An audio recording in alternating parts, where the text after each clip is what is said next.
I need... In the interest of public safety and the prevention of panic, it must be made clear to all potential passengers.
Hello everybody, welcome back to the Blind Press YouTube and Twitch channels, and I hope you guys are having a great Tuesday morning and that you are all ready with your coffee or your tea, or if you're in Europe and it's late enough, your alcohol, whatever whatever you're drinking. I hope you're ready because it's going to be an interesting day. As the title says, we are now returning to our regularly scheduled circus because we have screen share shared and I have question period up. But before we get to question period, I've just got some fun videos that are, well, they're political, they're identity politics political, but we're here, we're gonna have fun, and I do apologize for there not being a combat hour last night. I was freaking exhausted. I was in bed at 10 o'clock last night. And, yeah, I needed a lot of sleep. So, here I am. I am rested. I have already done some other content for other platforms. And, got my guitar playing 20 minutes of guitar learning done. So it's been a productive morning. And so now I am ready to hang out with you guys and watch some fun videos.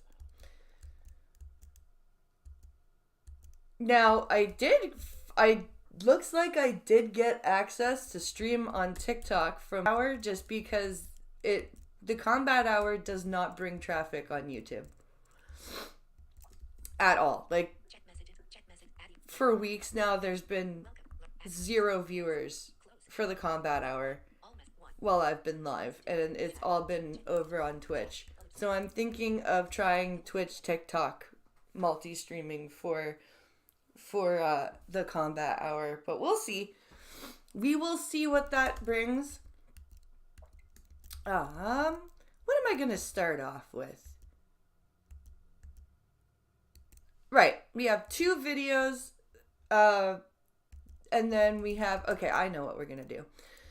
So, Moist Critical covered this, but we've been watching Rev Sistisu cover this, the Sony nonsense, that I'm sure you guys have known about with Helldivers 2, where they were like, now you have to have a Sony account. Even if you bought the game on Steam, you must have a PlayStation account to play Helldivers. Which I don't think is... I obviously can't play Helldivers, but I don't think if you bought it on a specific platform that you should then have to go and get an account on another platform just to continue to be able to play the game on the platform that you already bought it on. Like, if I were playing if I bought a game on PlayStation, and then all of a sudden, like, if I bought, for some reason, if Microsoft allowed a game to be purchasable on Sony, and they didn't say right out that you had to have a Microsoft account to play. Like, if it looked like, okay, I can play this game with my Sony credentials, cool, I will buy this game. And then 3 months later, Microsoft is like, oh, guess what, assholes? If you want to continue playing this game and you're on PlayStation, you now need a Microsoft Live or an Xbox Live account. I'd be like, yeah, guess what? I'm uninstalling my game now. And I want my money back. And that's what people who bought the game on Steam are doing. And I don't blame them. Because that's and I'm a PlayStation. I love PlayStation, right? But I think that is absolutely a complete and utter bad business move. And it looks like, according to this video from Charlie, that that Sony has backtracked. So let's go over here to the share screen function. I will let that catch up. I will take a sip of my coffee. And I will push play. I love to see gamers win. Yes! It puts a smile on this old Scrooge's face. I just woke up. I am extremely tired, but this was he such sounds like he just woke up. He's got the morning sniffle voice. great news that I stumbled out of bed while still foggy and groggy and crawled my way over to this chair to talk about it, jubilated. I had a great dream, forgot most of it, but woke up to this news, which is even better than that dream I was having. The official PlayStation Twitter account posted this little zinger. Hey, divers. Nope, that's not what that says.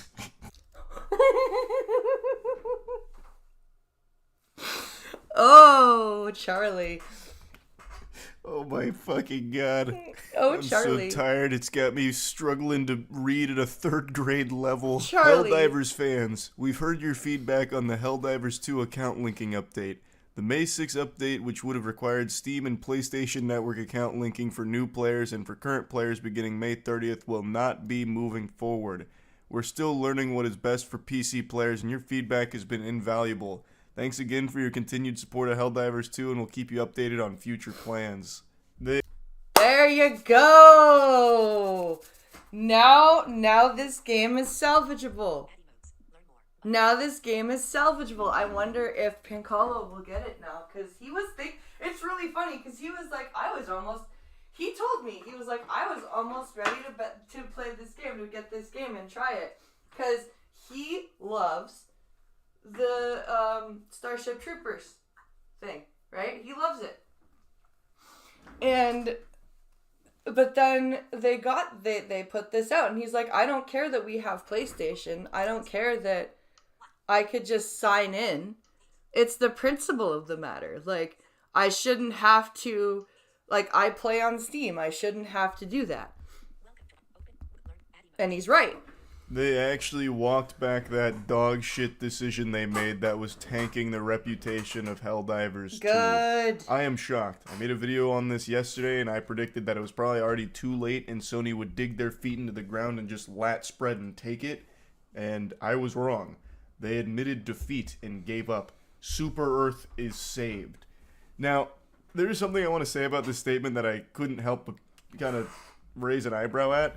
They said that they're still trying to figure out what's best for PC players. Yeah, that makes me giggle. It's like, dude, you're what? You're trying to figure out what's best for PC players? I'm not sure I buy that. What do you mean, goofballs? Like, what's best for them is just you guys staying in your chairs with fucking suit and tie looking all stupid and don't touch the game. Yeah. Clearly, that's the recipe for success with Helldivers 2. You, Sony, leave it alone. That is the best course of action, as this has very much proven. The only winning move for you, Sony, is not to play. Yeah. Like, you need to be like Luigi here and just do nothing and win.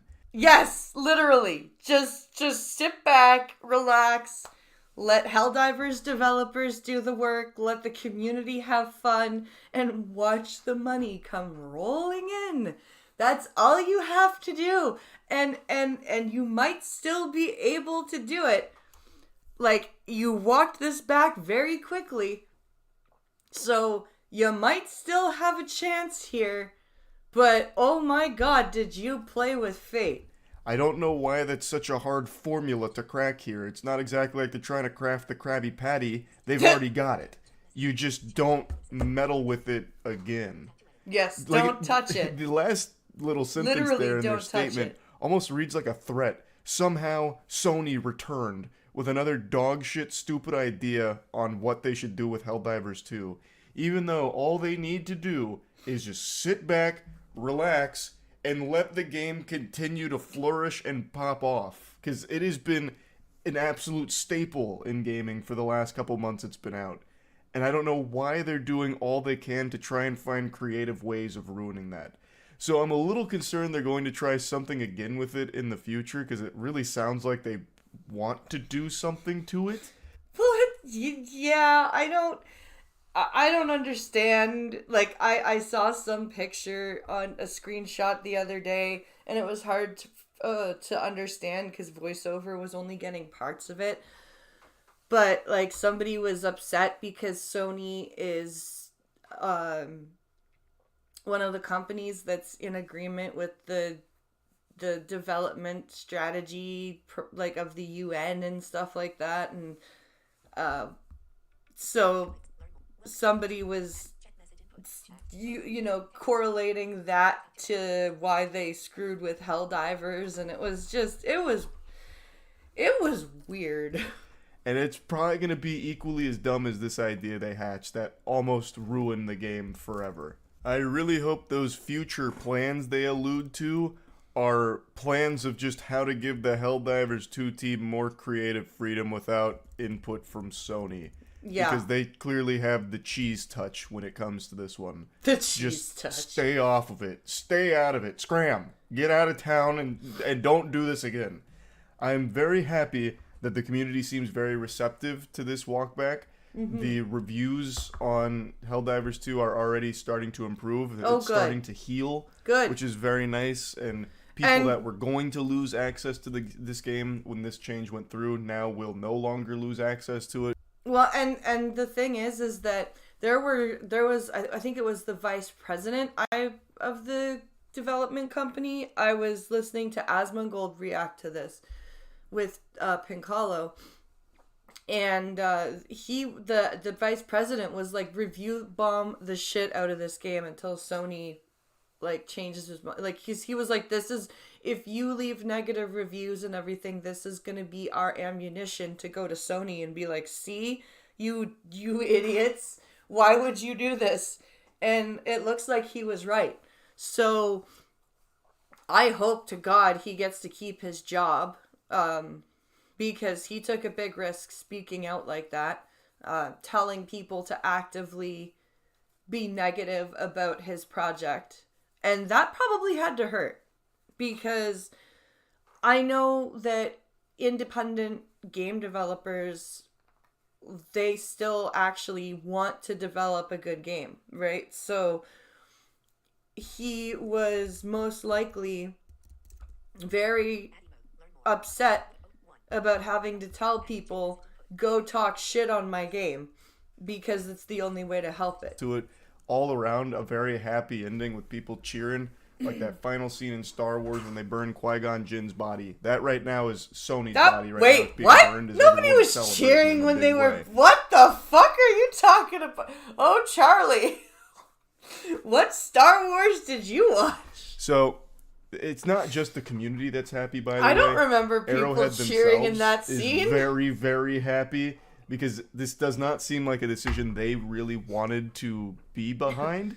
So the CEO of Arrowhead made this statement. Firstly, I'm impressed by the willpower of the Helldivers 2 community and your ability to collaborate. Secondly, I want to thank our partners and friends at PlayStation for quickly and effectively making the decision to leave PSN linking optional. Our partners and friends. Oh my god. I love that. That one just sounds like he was held at gunpoint for it. Our partners and friends at PlayStation that did their best to sink 7 years worth of hard work. Really appreciate they're it. friends. Thanks, guys. They're super friends. Super friends who tried to destroy my work. Things considered, though, they did move pretty quick on getting rid of this decision. Mm-hmm. Usually when it comes to a massive corporation like this, they don't move quick. Like, this was a matter of days. Usually it's a matter of weeks. So I am very surprised at how fast this took. And it's probably because of the overwhelming negativity from the player base. So, PlayStation did see that this was apocalyptic, like an absolutely catastrophic, awful decision, and they did reverse it pretty quickly. So that I do admit, which is nice. That is good to see. We together want to set a new standard for what a live game is and how developers and community can support each other to create the best game experiences. And Helldivers 2 has shown time and time again since its release that they really do want to set a new standard for live games. As I said in the last video, they have done everything right with the game itself. Like, it was nothing but W's until Sony decided to try and hand the biggest L to the game and the community possible. So now with Sony out of the picture with that decision, I'm excited to see where Helldivers 2 continues to go. It is a game that really deserves its success. It is so fucking impressive, like the passion behind it and just the very clear drive to want to make something special. So I'm happy that the game is recovering in the reviews. I'm happy people will continue to be able to play it without the fear of losing access to it because of the PSN linking debacle. All in all, a happy conclusion to this. There's also something cool that might be added to the game as a result of this that the CEO was joking about, and it's this accidental cape design, which is just basically the recent negative reviews that drove the graph really far down, like straight to hell. Like, that shit was looking like phase stock. And if you just isolate the negative reviews, you get something that resembles a cape by pure coincidence. And he was making light of it, saying that they might put it in the game and just thinking of a good name for it. So it shows that they're... That is insanely funny. That is great. That is the best way to turn something into, like, something negative and, like, something that almost ruins your game. Just turn it into something that you can, you know, laugh at. And moving forward from this without trying to, like, bury it. This is something to commemorate this community effort and their stand against Sony. So a lot of people were pretty excited about that. I don't know if it's actually being added to the game. You could call it the what could you call it? The commune cape of hell? Or I know. The community of democracy cape. Because the community sure spread its democracy all over Sony's ass, didn't it? or not. It sounds like it kind of is, but I guess we'll see. He made a quip about it costing $1,000 and then confirmed it'd be free. It was just a much lighter atmosphere once Sony took their foot off of their fucking face here. Yeah. And let the community breathe a sigh of relief. Now, a very pressing concern is, as I mentioned yesterday, the game was pulled from Steam in over 100 countries. Now, since Sony has reversed their decision, the game can realistically be re-added to those countries on Steam. But it's not something that's happening yet, at least not fully. I'm getting mixed reports. Some people are saying that it's been relisted in their regions, others are saying it hasn't in theirs. So I'm guessing it's just a process that takes quite a bit of time. It's probably not something that happens instantly. Probably can't flip a switch on and off to like relist and delist. Yeah, there's probably not a toggle. You know, list game, unlist game, relist game. I don't think there's a toggle. You probably have to wait for Steam and Sony to work together to confirm all the details and iron it out before it gets re-added to those regions. But I imagine over the next few days it will. I don't think it'll stay delisted in those areas since they've backtracked. So I think it's just a matter of waiting for that to finalize, which is great. So that way all those regions can once again Is my light off? have no worries and have access to this fucking fantastic game. This was an entirely avoidable catastrophe. It was! And hopefully Sony has learned a lesson here. I hope Sony was like, gee, I hope Sony was like, gee, that was a scary adventure into being just like Microsoft. Let's not do that again. You know what I mean? Like, that's what that feels like to me. That was like Microsoft gets away with it. Let's try that. Let's see what we can get away with. And they didn't get away with much. So yeah, that was. I still can't believe that Sony even thought that was a good idea. Like, I just don't understand the mindset behind that. That was totally a corporate decision trying to get... What Asmongold said was that was a corporate decision to try to get people into the PlayStation infrastructure so that later down the line they would probably be tempted to get a PlayStation console at some point. Which I totally think that's true.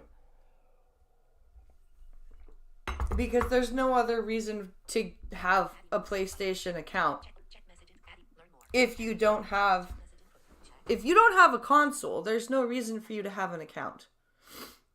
So, like, they obviously had some sort of agenda behind this, and it was just not a good idea. All right, so I found Bearing posted a video. I think it was 2 days ago.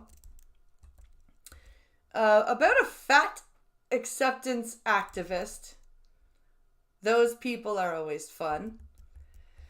Apparently, they threw a live temper tantrum about victim blaming, and you know, Bearing always has some funny jokes to make, and I figured we could take a listen. So take it away, Bearing. So there's this crazy fat bitch. There's this crazy fat bitch. Here's a little something about me. I often find it challenging to start videos. Like, what's the first thing you're gonna say? How do you get that ball rolling? I mean, I'm the same way with live streams. I usually have like with a video, I usually come up with some silly thing to say to start it off with, but with live streams, with the cold opens, I'm just like, bleh. I mean, once you've started, it's easy. There's this sort of flow that you can just expand on. But all I could come up with for this one was, there's this crazy fat bitch. There's this crazy fat bitch.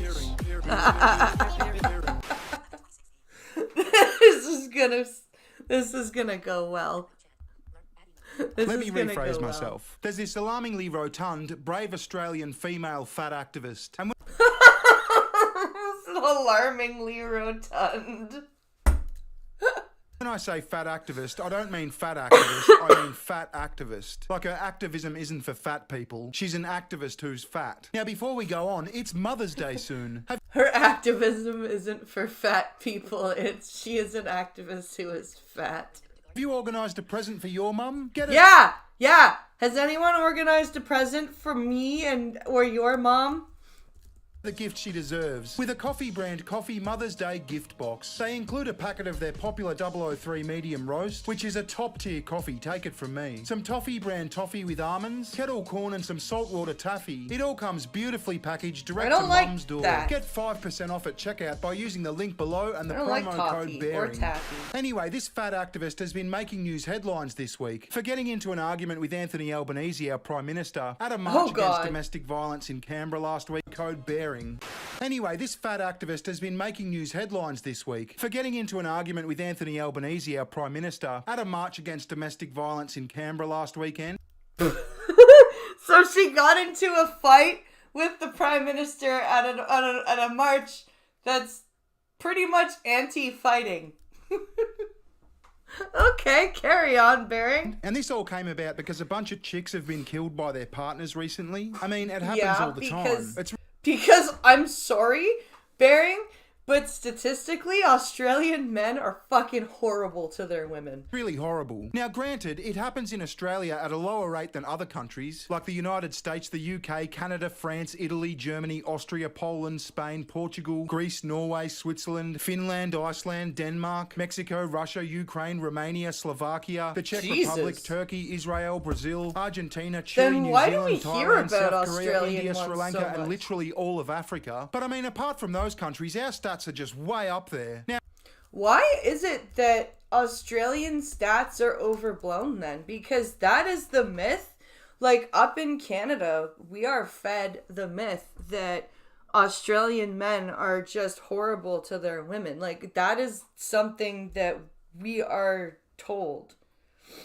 And, like, I wonder why that is. Now, having said that, I'm obviously not sitting here defending dudes killing their wives. I'm just putting the numbers in perspective. The murder of anyone is a problem. So a bunch of chicks got together and said, hey, let's do a march. Let's do a march to show men how angry we are. And so that's what they did. At a bunch of big cities around Australia last weekend. And it was all led by this woman, Sarah Williams. She runs a group called What Were You Wearing? It's like a victim advocacy, domestic violence activism sort of group, and she attended the Canberra rally and was dead set against the Prime Minister speaking at this event, unless he agreed to a whole heap of her policy demands.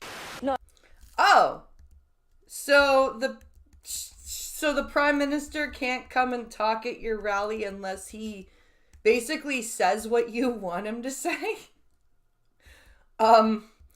I didn't know you were a speechwriter for the Prime Minister, lady. Okay. Go on.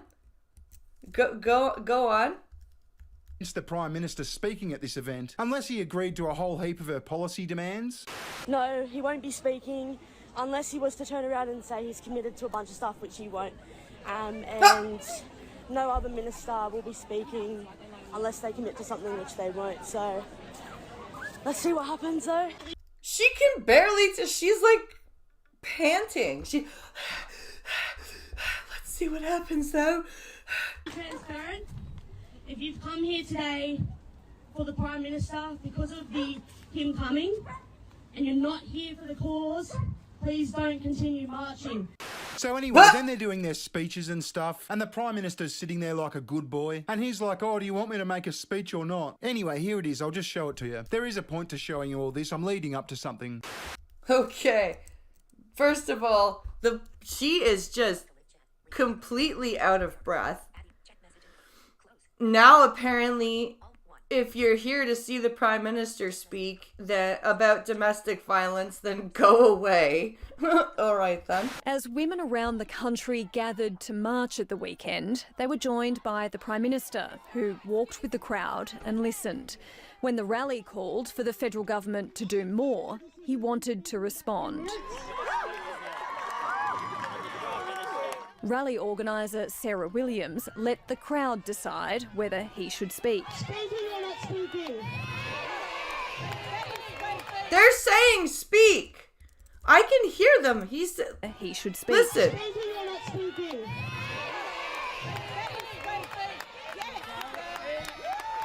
They said speak.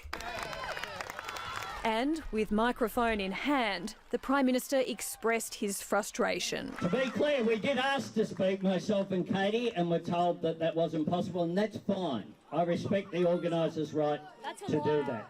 That's a full-out lie. To do that. So as Wait. The Prime Minister expressed his frustration. To be clear, we did ask to speak, myself and Katie, and were told that that wasn't possible, and that's fine. I respect the organisers' right to do that. That's a lie. Oh, you don't like being told that you don't like... To do that. So as you can see, she starts crying, there's a big uproar. The media are demanding That's a answers. lie. Who was in the wrong here? The fat, emotional woman or the callous, effeminate Prime Minister? So she started doing the rounds. She did a bunch of interviews and I caught this one and I thought, The fucking callous, hell, she effeminate really is Prime unhinged. Minister. Watch this. Joining me live now is anti-domestic violence rally organiser Sarah Williams. Thanks very much for your time. Just briefly, how do you feel with yesterday? There is a national cabinet, something is happening. What's your feeling as you wake up today? What the result has been from yesterday? I was appalled, gutted, and quite traumatised, to be completely honest. You're quite Yes, you sound traumatized. When someone is traumatized, they sit there very calmly and they say, I am appalled, I am gutted, and I am quite traumatized, to be honest. Yes, that is the tone of someone who is quite traumatized. I wasn't happy at all. I don't think a national cabinet's going to do anything because it's just Anthony Albanese, sorry guys, it's just Anthony Albanese meeting with other premiers and other people in the area, rather than it being, organisations and advocates and people who are with victims every single day. Yes. Yeah, Well, I'm sorry. Maybe you should become a politician. And then you'll be invited to these cabinets. you remember how I said she runs that organisation called What Were You Wearing? The victim advocacy group thing? Well, she wants that to be in the spotlight. Basically, she wants a fuckload of government funding. And she's pissed off that her group's not getting it. So you'd like them to have input. The positive around national cabinet is, you need federal and state laws and funding. So things you're after, such as funding, a change to laws around images that can be showed, including from media, obviously, alternative reporting options. These sort of things would need to be worked out at a government level. Yeah. Isn't it a positive that they'll all be discussing this on Wednesday? No, it's not a positive, you dopey cunt. The whole country, all the politicians have to stop and listen to her. She's got to be the queen victim, otherwise there's going to be like an all-out woman holocaust. They have to meet her demands. I mean, as far as I understand, she's an activist who borrowed the name of another group from overseas. She's fresh out of uni and she's in her early 20s. Oh, she stole the name. Interesting. So this bitch stole the name of her organization. She wants funding from the government. And she doesn't want the politicians to sit in cabinet and discuss policy like, they're supposed to do. She wants to come in and tell them what is supposed to happen and go on. That's funny. That's just funny. Yes, her early 20s. I mean, why wouldn't you base an entire country's domestic violence policy schedule on this woman's set of demands? They're not discussing our demands is the issue. They're discussing violence against women. See, what did I tell you? They're not meeting our demands. They're only discussing violence against women. Let's listen to that again. I'm sorry, what? They're not discussing our demands is the issue. They're discussing violence against women. So it's not good enough that they're discussing violence against women. They have to agree to her demands. This is... Wait, so she doesn't care about violence against women? Or is she one of these people that is like, trans women are women too, and we need to recognize violence against trans people and non-binary people and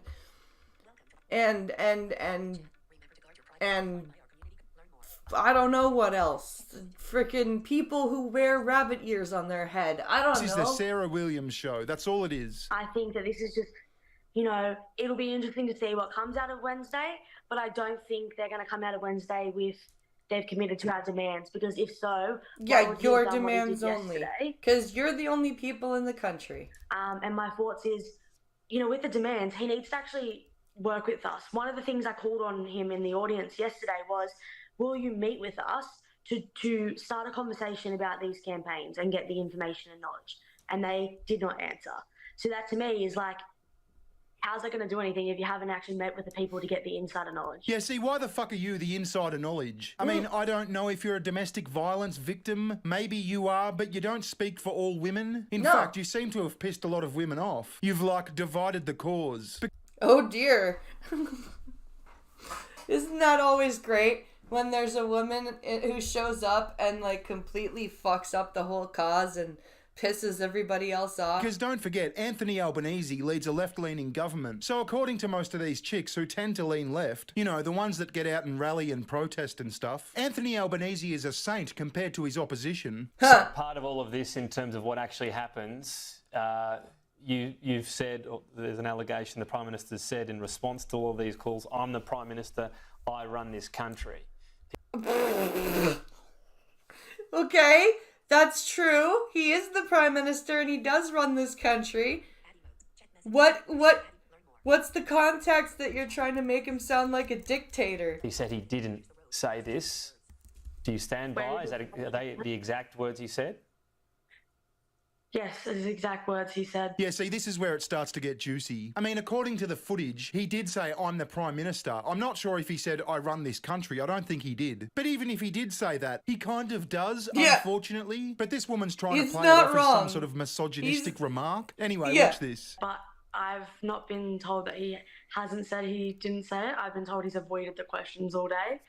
I haven't been told that he hasn't said he didn't say it. That's a triple negative.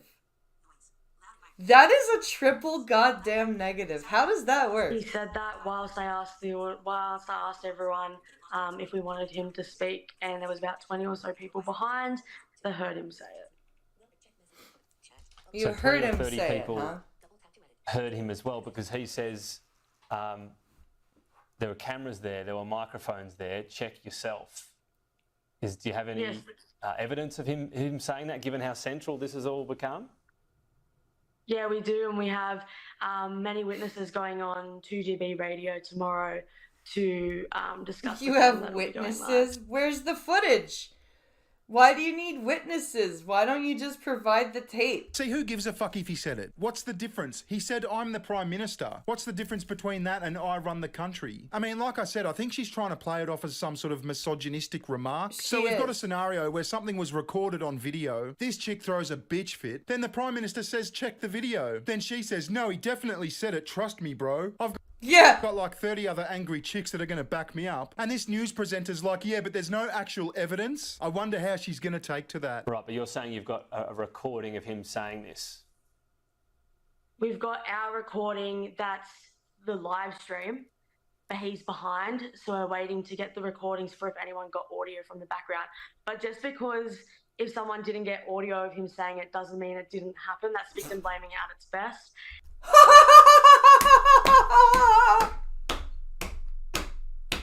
Just because you don't have evidence of it happening doesn't mean it didn't happen. That's victim blaming at its... Oh my god. Oh my god.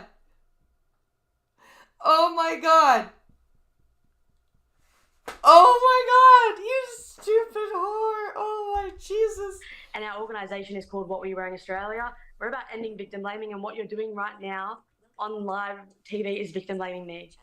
Victim blaming me. You're victim blaming me. Oh my god, because you're asking if there's an audio recording. How dare you, you awful man. You victim shamer blamer. Oh. Asking me for proof and shit. How could you? Jesus Christ.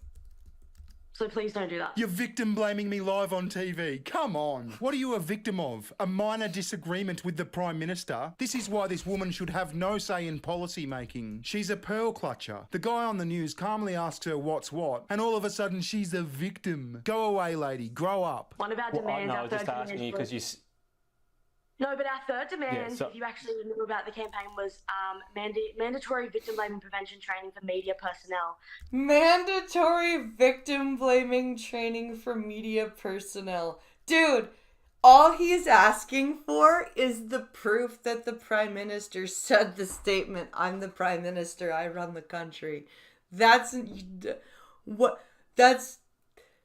not violence. That's not criminal. That's So they don't nothing. victim blame victim survivors. What you're doing right now on national TV... Victim survivors. Bitch, you're either a victim or a survivor. You are not a victim survivor. ...is victim blaming me, and I don't like it whatsoever, because people who don't watch like victim it. survivors will think that's okay to do. And that's what encourages men's violence. And that's what encourages men's violence. You're basically murdering me with questions. That was one of our demands. That media personalities have victim blaming training. That's why your demands aren't being listened to. Because they're fucking ridiculous. You're not a victim, not in this context anyway. No. Having a minor disagreement with the Prime Minister does not make you a victim. Okay, well, I'm not seeking to do that. It was a question around merely the element of whether this was said or not. When you said Yeah, I'm literally just asking if you have audio. That's the news. The news guy's like, you're insane. I'm literally just asking if there's audio. You crazy cunt. recording, I was just asking about that. Okay. And I'm saying it was I'm said, not doubting that. I'm just... And that there'll be witnesses tomorrow that will be speaking about it. Okay. How fucking awkward is this? He's sitting there thinking, how the fuck do I handle this woman? She's unhinged. He doesn't know what to say. We don't seek to stifle anyone. That's why you were invited on today. If those people want to talk to Sky News tomorrow, they're welcome as well. By the way, if you want to contact anyone at Sky, and they're welcome to do that as well. Anyone at Sky, and they're welcome to do that as well. I wouldn't put them through this, to be honest. I was told I'd be speaking to someone who was trauma-informed and wouldn't be victim-blaming. Trauma-informed, and wouldn't be victim-blaming. What trauma? What victim? What dude, he's just asking for audio. Disappointing, guys. The fucking anchor's just like... I'm watching this anchor's brain break. Okay. Oh, that was rough. He's like, look at, okay. Okay. Oh. He's like, I don't know what to say to that. I don't know what to say to that. That was rough. The level of cringe in this interview was off the charts. I Oh mean, he my did a great God. job just by keeping a straight face. Like, if he had did. have laughed or said, what He the fuck? did. You're being hysterical. He would have been painted as some sort of misogynist, which is sad because he was asking common sense, straightforward questions. Anyway, I saw this That's interview, not so I allowed. thought you have to as well. And let me tell you, this video wasn't easy for me because I really, really, really don't like Anthony Albanese. But in this case, he did nothing wrong. This chick's just fucking hysterical. Thanks very much Right? for watching. See, and don't forget to buy your mum a Bearing's in coffee my brand spot coffee Mother's when Day you have to hamper. All right. when you have to like point out when they're doing something that's not wrong, and you don't like the person, but it's still happening. Oh Jesus! Like, what the hell? The trauma info. I thought I was gonna be speaking with somebody who was more trauma informed. What the fuck does that even mean? Holy shit. Like, you're not a rape victim being interviewed about, like, your attacker who was this, like, massively famous serial rapist. Like, holy shit. Oh my god, that was just insane. I like Bearing videos because he is always funny to listen to. Alright. Oh my goodness. What a silly woman. Holy shit. Okay. We're gonna switch over to our Can Polly stuff. This first video is a shorter video titled, "Why are fewer medical students choosing family medicine?" And this is a big problem that we're having in Canada and Ontario specifically, because we're having doctors retire and we're not having new people replace them. And we are now getting we're getting not quite the best medical care that we should be getting. And I'm hoping that the new residencies that are opening up in the medical schools will attract more family doctors. To the public healthcare system now, as an increasing number of Canadians are finding themselves without any form of primary care. Back in 2022, StatsCan estimated that 14% of Canadians do not have access to a regular healthcare provider. 14%. That's a lot of people. That's a lot of people. And I've noticed, like, even people who do have primary health care, their standard of health is going way down. The standard of care. Like, there are stories of women who have to self-swab if they go in for vaginal tests. I was actually told myself by my primary care physician when I was concerned that I had a problem down there, that I could come in, which I would have to have Pinkala take a whole day off work, the kids would have to take a whole day off school, but that I could come in to the doctor's office down in Waterloo region, and then I would have to self-swab. And I'm like, dude, I'm blind. You want me to what? I don't know how to do that shit. That's your job. What the fuck? She doesn't use the blood pressure cuff anymore. It's crazy, the lack of care. Another survey in that same year from the Our Care project led by the University of Toronto suggested the numbers were even worse, with 22% not having that primary care. And the picture does not seem to be getting any better, with medical students being less likely to choose family medicine as their career path. To talk about this, Primetime Politics host Michael Serapio spoke with Dr. Danielle Martin. She is the chair of the Department of Family and Community Medicine at the University of Toronto's Temerty Faculty of Medicine. Dr. Martin, good to see you again. Thank you for joining us. Good to see you too. Thank you. Now, according to the Canadian Institute for Health Information, family doctors make an average of $299,000 a year in Holy shit! this country. So why the fuck are nobody becoming medical doctors? 300 grand a year for family medicine? What the fuck? Why is nobody doing this? So very well paid.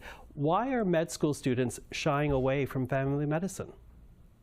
Well, it's a complex thing, and I think, the numbers can be interpreted in different ways, but I think the bottom line is that we do have to make sure that medical students are excited about the possibility of a career in family medicine. I've been a family doc for almost 20 years now, and I wouldn't make a different choice. I love my job. But of course, there's more than being well paid to make people have satisfaction in their job. And one of the things that we do know is that as the healthcare system has struggled in the post-pandemic world to meet needs, a lot of the burden of trying to help our patients navigate healthcare systems has been falling on family docs. And so how does that show up? It shows up as a increasing administrative burden, more time trying to navigate, trying to get access to services for patients. Okay, well, that's part of your job. I'm sorry. And also, why are the secretaries not doing that shit?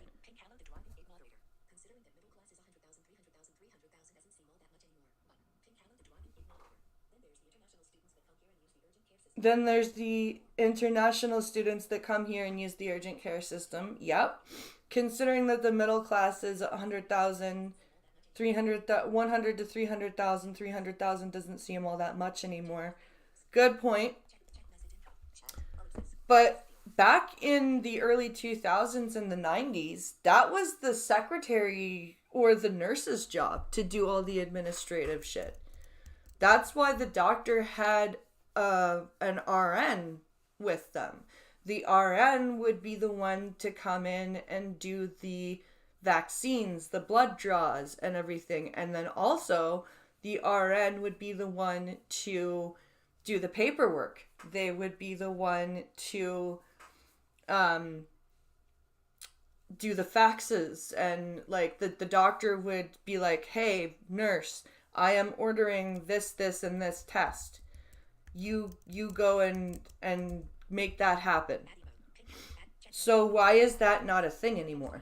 The complexity of people's illness is rising as the population ages and people have more chronic diseases.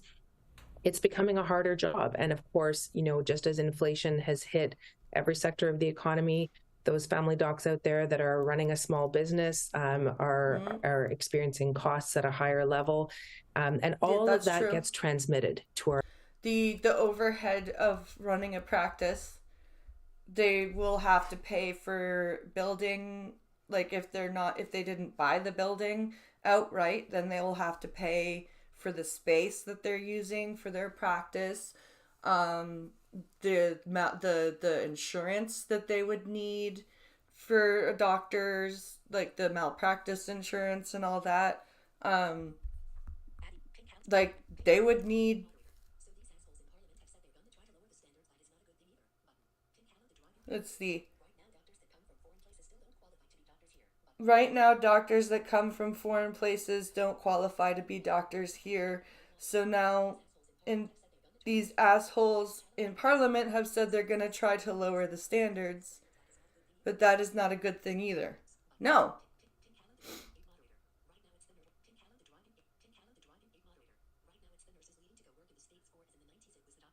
Right now, it's the nurses leaving to go work in the States, whereas in the 90s, it was the doctors. That's true.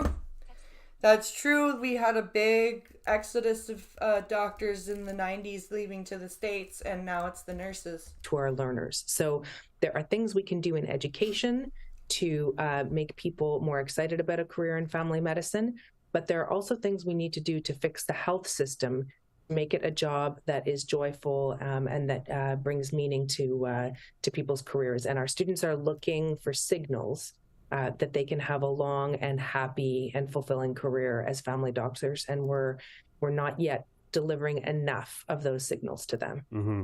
Well, I know the Ontario Medical Association, which of course is the province that we're in right now, they do suggest that the province adopt a number of different measures, like creating a centralized intake and referral system, using AI to take patient notes, which I know there's a pilot project on that right now. No, we don't need AI to take patient notes. I do agree with the centralized intake and referral system, but no, we don't need fucking AI to take patient notes. Jesus Christ. Oh my God. Now, reducing the number of sick notes and referral letters. I'm wondering, if you talk about the administration and the difficulties of running a business, essentially for family doctors as a challenge, does it require a central government agency or some type of computer interface that provinces would administer instead of doctors to remove that away from what they have to deal with? Well, we know that our learners overwhelmingly tell us that they are less interested in running a small business and more interested in focusing their efforts and their energy on practicing medicine. But I don't think that we can say that every doctor in Canada, every family doctor would just sort of hand over their business to the government. I don't think that that's a likely outcome. And so what we know our new grads are looking for and what the models that we want to be building going forward for people graduating are, I think, going to be less about that kind of entrepreneurship and more about the ability to walk in to a clinic that is well set up, that is well run, where you have a team, and that's really important. I mean, if you think about... Okay, but how do you set that up? Who's going to be in charge of that? There still needs to be that entrepreneurial spirit to set up that clinic. There needs to be that person that says, I want to fill the need in the community with this clinic. So where does that go?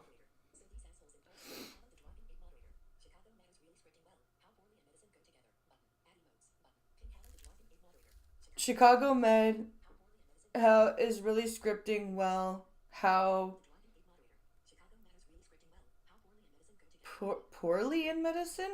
Policy you walk in into medicine? a hospital, I don't know what the surgeons says. are not, it says poorly in medicine, paying the but I know nurses that's out of not what you pocket, meant to say. out of their billings. They're not I hiring think the dictation dietitians and the corrected social you. workers. They're not choosing the computer system. You know, that infrastructure exists in hospitals, and we need to be building it in the community to support family doctors and other primary care providers, clinicians, to do their jobs. And so thinking about what does that infrastructure look like that would be attractive to a new graduate. We know that our new grads are increasingly women who may take parental leave. We know that our new generation wants to have some level of balance in their lives. I mean, so do all the generations, actually. And so thinking about the capacity to hand over your practice to somebody for a period of time because you're having a child, and then being able to come back and know that your patients have been taken care of.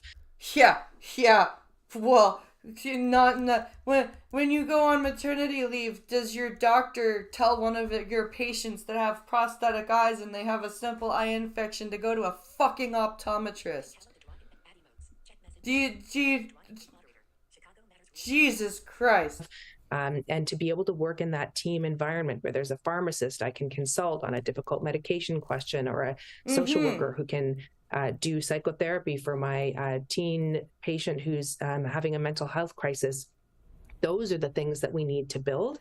And I don't think it's about government taking over. It's about building models that, yes, are publicly funded so that all of our patients can have access to them, that will support family docs to do a good job for our patients. And knowing that you have a team and an infrastructure around you is part of what makes people feel secure. And people want security when they're making a lifelong career choice. Except, how do you build a health team that doesn't turn into a mindless fucking bureaucracy beehive of people who don't give a fuck? Because my doctor's part of a healthcare team. There are 5 doctors in that practice, and each doctor has a nurse, and they do not give a fuck. I don't know, it's in my chart that I'm blind, and I still have to remind everybody that I need them to do certain things for me because I'm blind, like their online appointment booking portal. I can't use it because of the screen reader, so every time I email them, I'm like, can you please book the appointment through this email? And then I get a fucking email back, you can book an appointment online. And then I have to call them and go, I emailed you and specifically said, I'm blind. Can you please book the appointment through the email? And they're like, oh, yeah. And then there's the 3-hour lunch break. Doctors already only work 4 days a week. Shut up. Yep. Then there's the 3-hour lunch break every day of the 4 days a week they work. All in all, a doctor is a part-time position, it feels like. It does. Why do they need more balance in their lives? So all of those things can matter. And sorry to jump in there, but I appreciate what you're saying. Not every doctor in the country may be eager to surrender what has been a private business, but is that?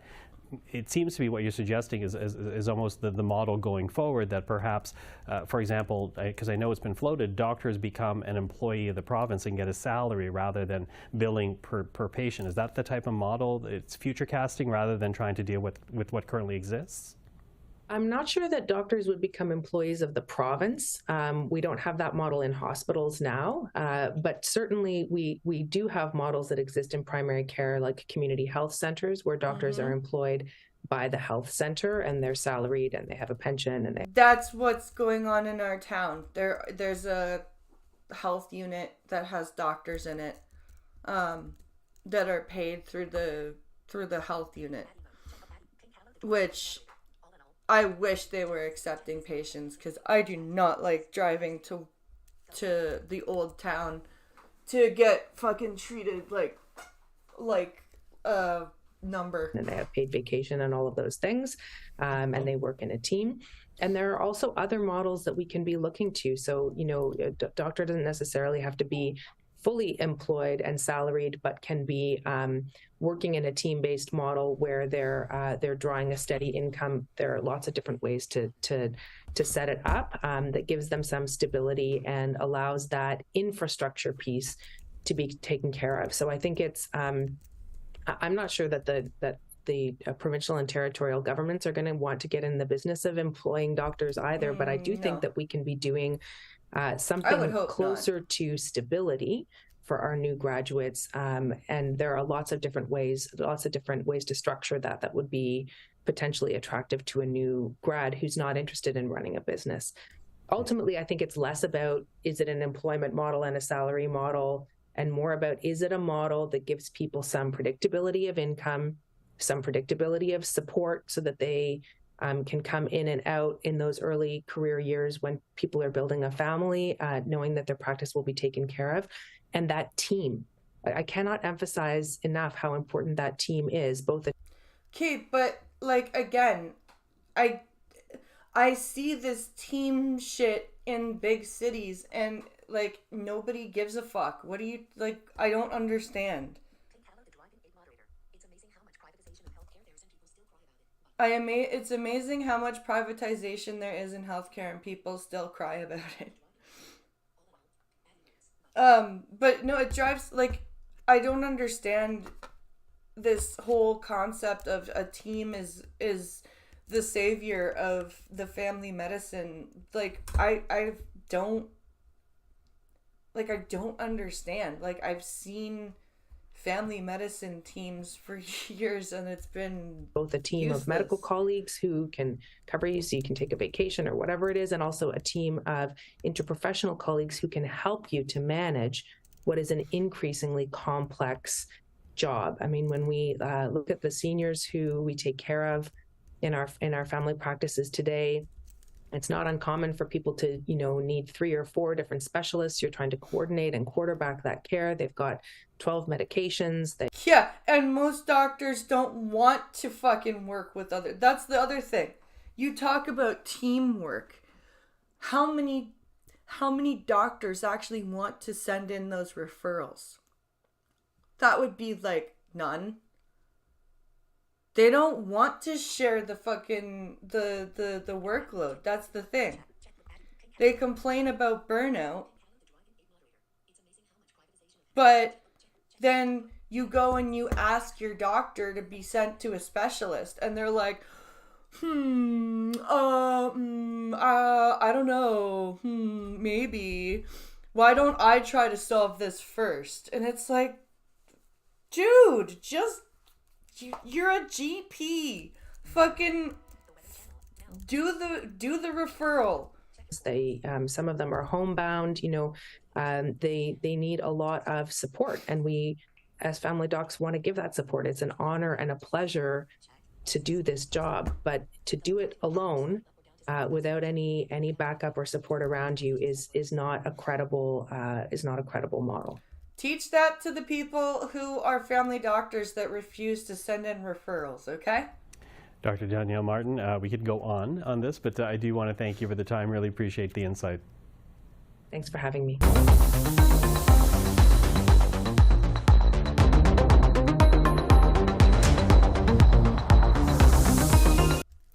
So that was an interesting look into what family doctors actually think. It's funny that she thinks that team model actually works. I don't know, like, and I'm not just using my my family doctor as an example. Like, I have heard of other people in other cities that have the same issues, and I just don't understand how anybody worth their salt as a family doctor can sit there and be like, yeah, we need a team. Like, yeah, sure, if you're gonna actually want to be a team player, that would be great. But I don't see anybody that wants to do that.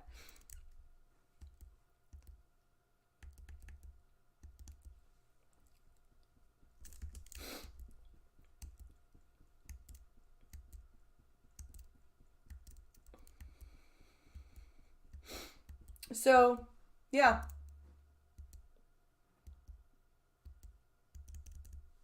That's my that is my take on that. I am going to quickly do a break, fill my coffee, and then we're going to get into question period. Oh boy. All right, so let me just pull up some music and mute the microphone, and I will be right back.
Okay, here we are, everybody. We are back and we are ready to dive into question period.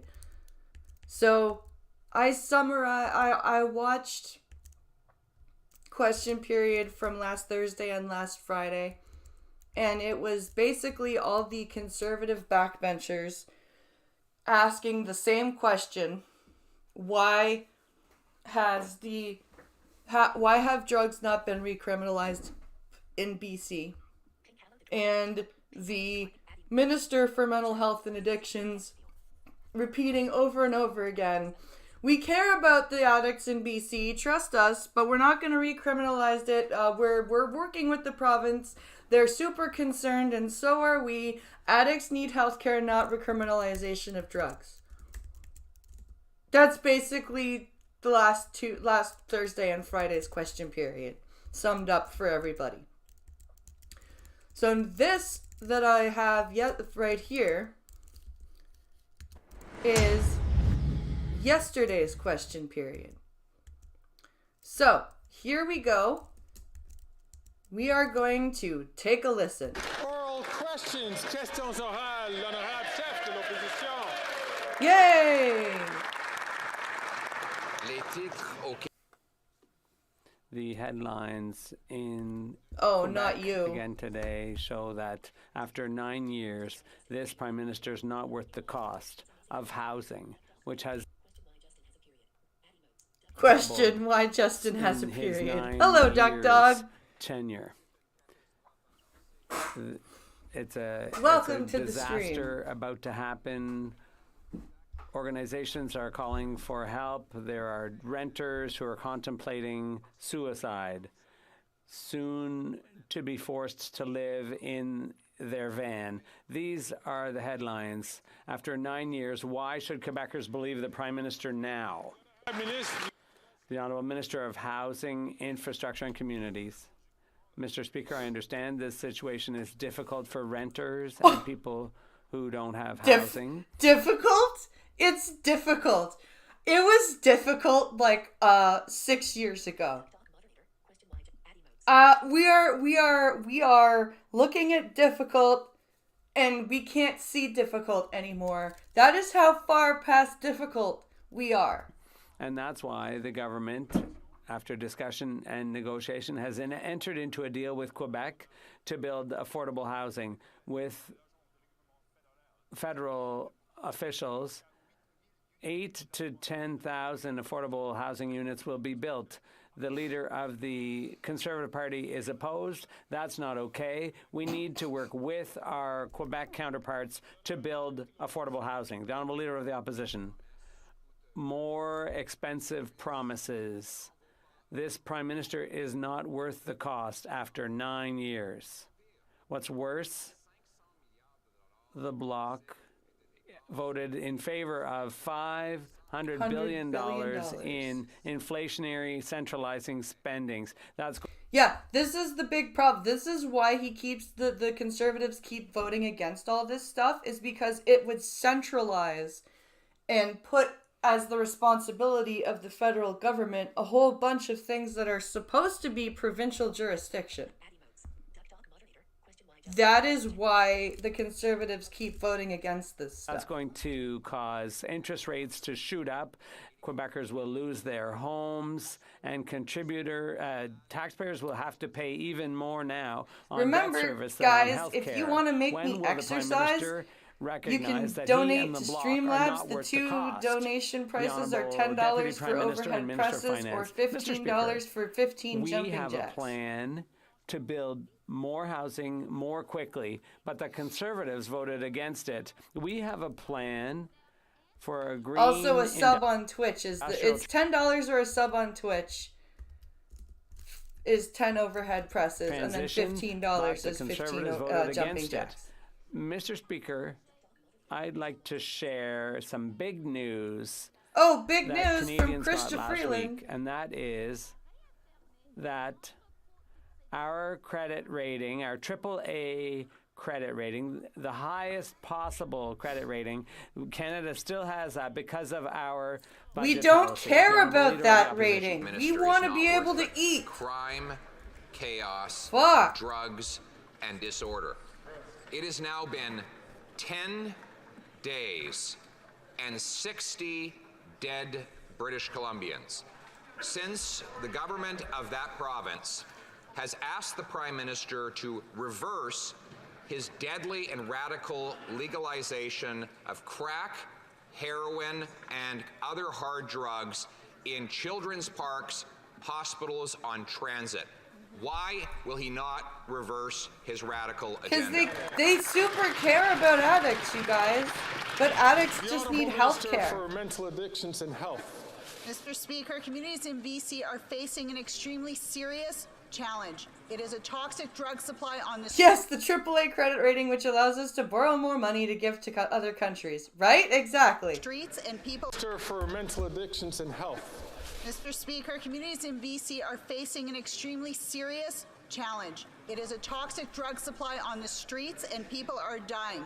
We know that public consumption is an issue of concern, which is exactly why, Mr. Speaker, BC is amending their proposal, and we have been working with them every step of the way. We're treating this with the urgency it deserves, and all partners are at the table the urgency right now, it Mr. deserves. Speaker, to find the path forward, working with law enforcement and health services so that we get this right and save lives, Mr. Speaker. Dude, the path forward is simple. Recriminalize the hard drugs and make rehab available. Boom! Those people who don't want rehab can go to jail for doing hard drugs. There you go. What's so fucking hard about that? We have had people get clean from illegal drugs for many, many, many decades without those drugs being legal. Why do they need to be legal for people to get rehab? Rehab is something that you have to want to do. It doesn't matter whether the drug you're doing is legal or not. In regards to whether you want to stop doing the drug. Holy shit. Leader of the opposition. Mr. Speaker, to find a path forward, the path forward is obvious. Ban hard drugs, invest in treatment, bring our loved ones home. There you go. Even he says invest in treatment. Even the conservative guy who you guys are claiming doesn't give a crap about social programs is like, invest in treatment. What is so hard about this? That minister claimed last week that she was waiting for the BC government to provide information before she could decide on reversing radical legalization. It turns out the government had given her that information within hours of the request. She has all the information, so why are her and her radical boss clinging on to this insane Careful, policy? Polya. The Honourable Minister for Mental Health and Mr. Addictions. Speaker, on this side of the House, we follow science, we follow healthcare experts. Yes, and the science does not say make the drugs that are most addictive readily available to addicts. It doesn't say enable addicts. It doesn't say any of that. At all. We follow the information. We are working with BC on a comprehensive amendment to their proposal. This takes a comprehensive amendment? To get it right. There's no comprehensive amendment. Issue, just to recriminalize it. The leader of the opposition is misleading Canadians in not recognizing that people need health care. They do not need to be re-stigmatized and criminalized. You can, oh my God, you can get health care without having heroin legal. You can destigmatize addiction without having crack legal. There is a difference between stigmatizing mental health and addiction and fucking having the very cause of addiction readily legally available. Leader of the opposition. Mr. Speaker, the Abbotsford Soccer Association wrote a letter entitled A Cry for Change.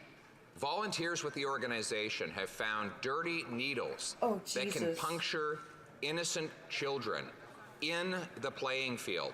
Other BC fields have had women raped and overdose, have found addicts naked, have had pets actually overdose because there's so much drug contamination on the site. What are they thinking over there? This is insane. Like, making drugs legal isn't gonna make it safer. Like, do you think addicts are taking care of their, like, and I'm sorry. I have addicts in my family. They don't give a fuck where their shit ends up and when they're in the throes. They don't give a fuck. They'll just drop their needles anywhere they want to. That doesn't fucking matter. They'll offer their shit to you. You want some? No, I don't fucking want some. What the fuck is the matter with you? Go away. Addicts don't fucking... They holy shit. The Honourable Minister of Finance and Deputy Prime Minister. Mr. Speaker.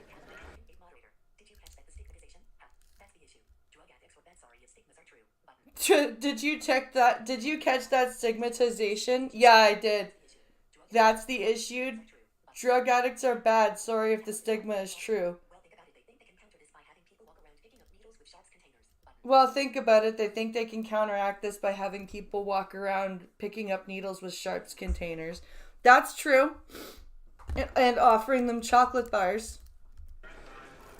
And Deputy Prime Minister. Mr. Speaker, a pilot project was put in place at and it BC's failed. request. And it failed. So reverse it. BC now has serious concerns about some aspects of that. Some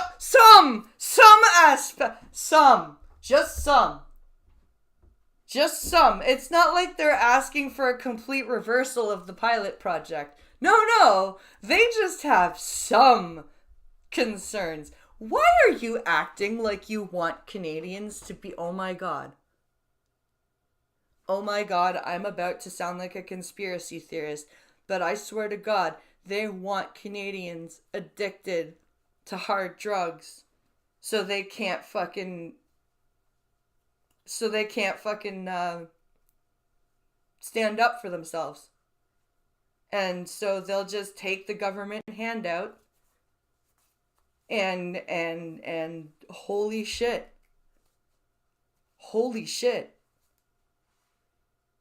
And you know what's fucked up? Like 15 years ago, if I were to say that, I would sound completely insane. I would sound completely, absolutely batshit crazy. Show me where I'm wrong right now, though. Show me where I'm wrong, where they're not showing us that they want us addicted to hard drugs, so that we don't have the willpower to stand up for ourselves.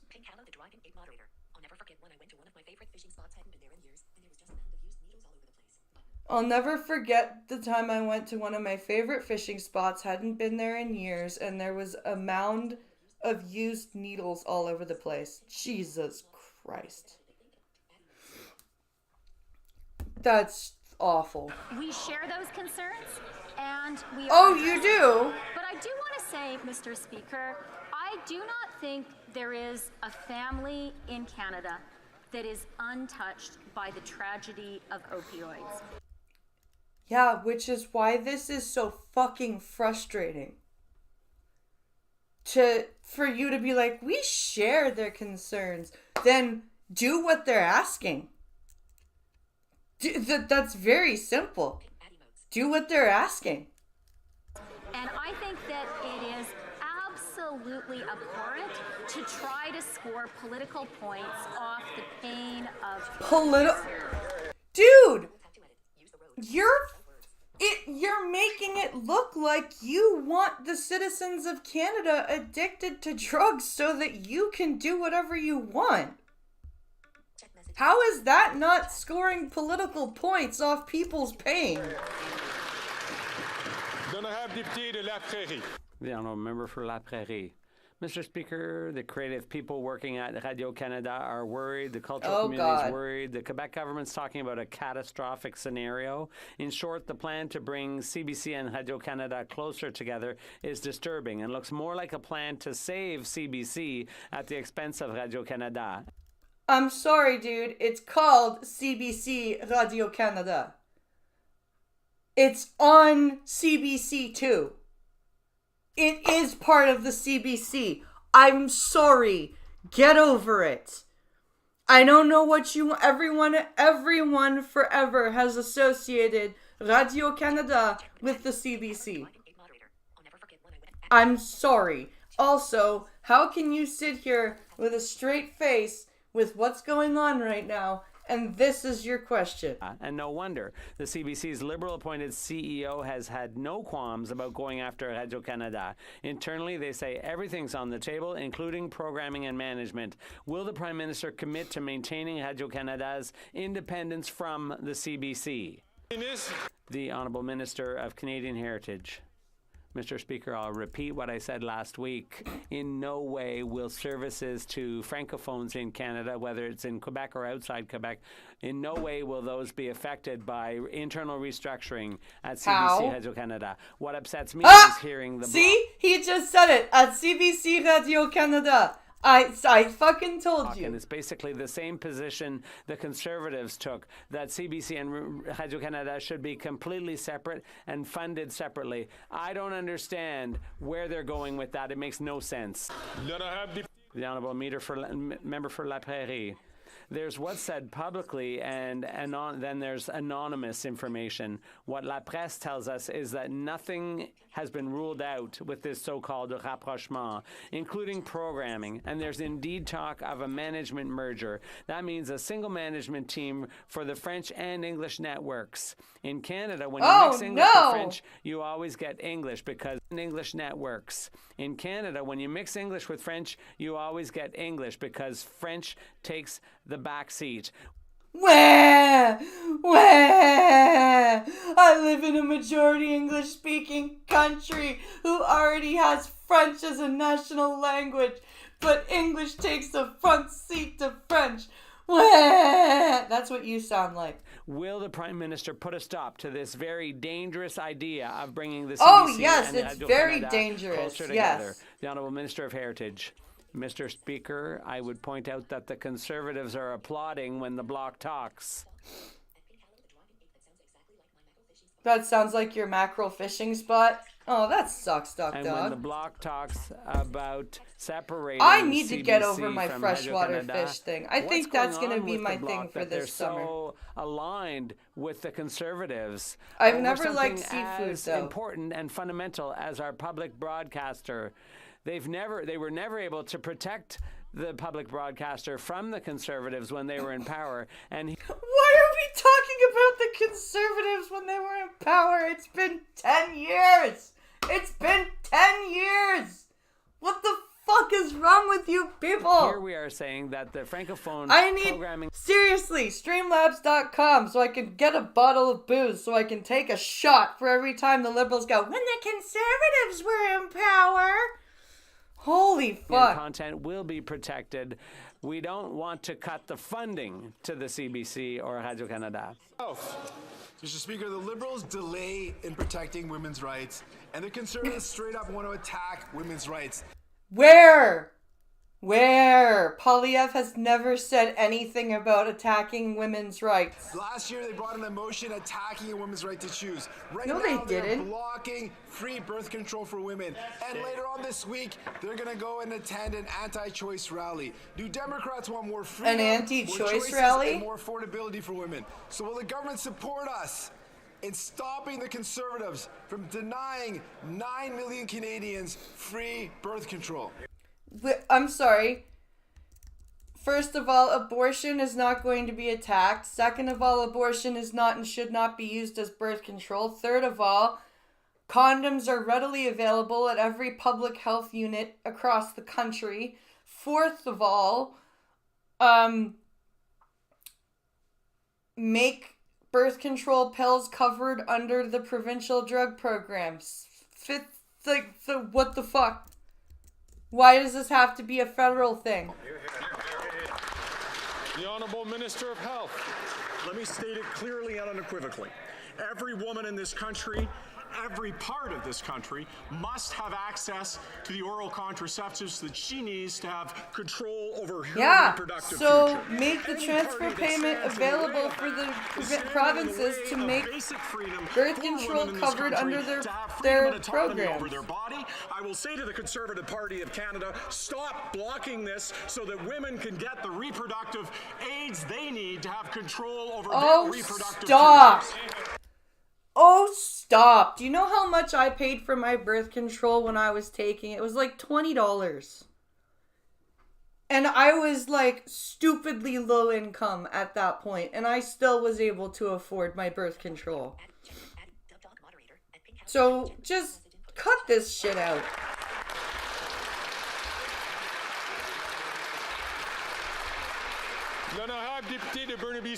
The honourable member for Burnaby South. Mr. Speaker, free contraceptives will save women hundreds of dollars and give them more freedom to choose. Hundreds of dollars, yes. You know how much $20 a month is per year? $980. That's it. And that's only the progestin birth control. Like the estrogen birth controls are much more usually covered. And technically, a man talking about a women's rights, wasn't that against the whole women's rights movement shit anyway? Yes? Stop writing bullshit in that isn't related to it, and maybe it'll pass. Well, that too, but also stop putting forth bills that have nothing to do with federal jurisdiction, and it'll pass. But the Conservatives want to block that. I don't know what to tell these women people. To pay more and have less freedom, but New Democrats won't allow it. Will the government vote with us today to ensure that 9 million people have access to free contraceptives? The Honourable Minister of Health. Thank you very much, Mr. Speaker. It's a question of freedom. Freedom for women all across this country. The freedom to have access to medication that women need for their bodies. And I wonder why the Conservatives are blocking this bill. Because it's not a federal matter, you moron. Which will provide medications not just for women, but also for diabetics. It's time for action, Mr. Speaker. Again, not a federal matter, you that moron. There are true freedoms for women all across the country.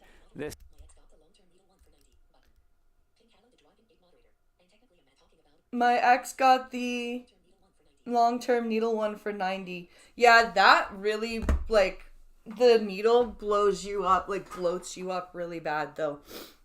I never got the depot shot because I didn't want to gain weight.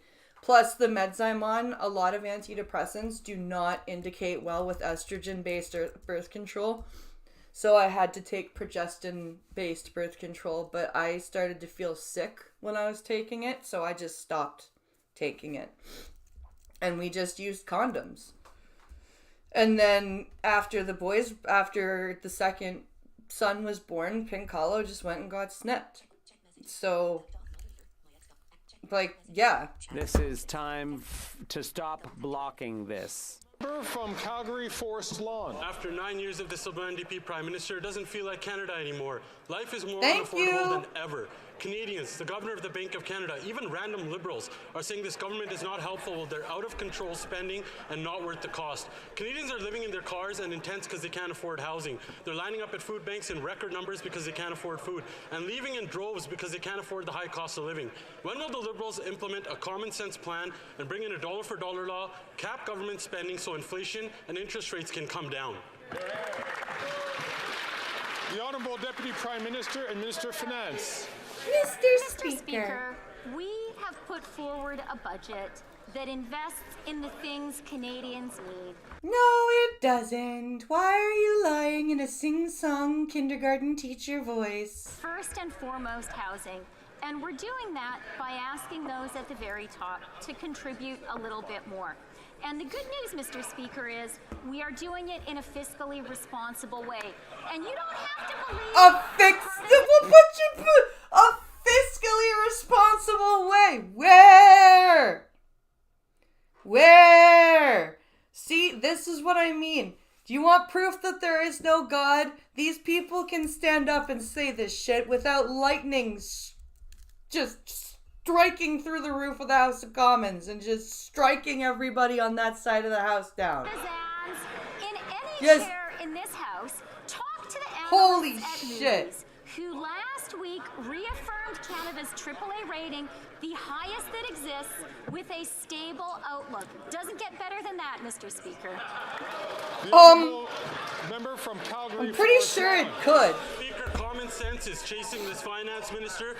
Just like in Alberta, she's speeding away from it. They've put taxpayers on the hook. $54 billion of taxpayer money is going to go to just in interest to this prime minister's doubling of the be debt. careful, That means you're more gonna money get is in going trouble. to bankers, bondholders, and this finance minister's Bay Street buddies than to doctors, nurses, and to the healthcare system. Why doesn't she pump on the brakes on the hypocrisy and let common sense catch up? Introduce a dollar for dollar law so inflation and interest rates can finally come down. Careful, buddy. You're gonna get censored. Honorable Deputy Prime Minister. Oh shit, he let it fly. Minister of Finance. Mr. Speaker. Mr. Speaker, I am very angry now. Reaffirmed our AAA credit rating. These are objective analysts who have pointed out that Canada has Oh, she's got an angry voice now. Listen. the most fiscally responsible plan in the G7. The most fiscally responsible plan in the G7? Where is that statement? Where? Where the fuck is that statement? And who said it? Conservative hypocrisy. Last week, Mr. Speaker, the Conservative leader wrote an op-ed asking business leaders to attack our budget. I guess Yeah, because it sucks. He doesn't have the courage to come out and say the truth, which is he stands for those at the top.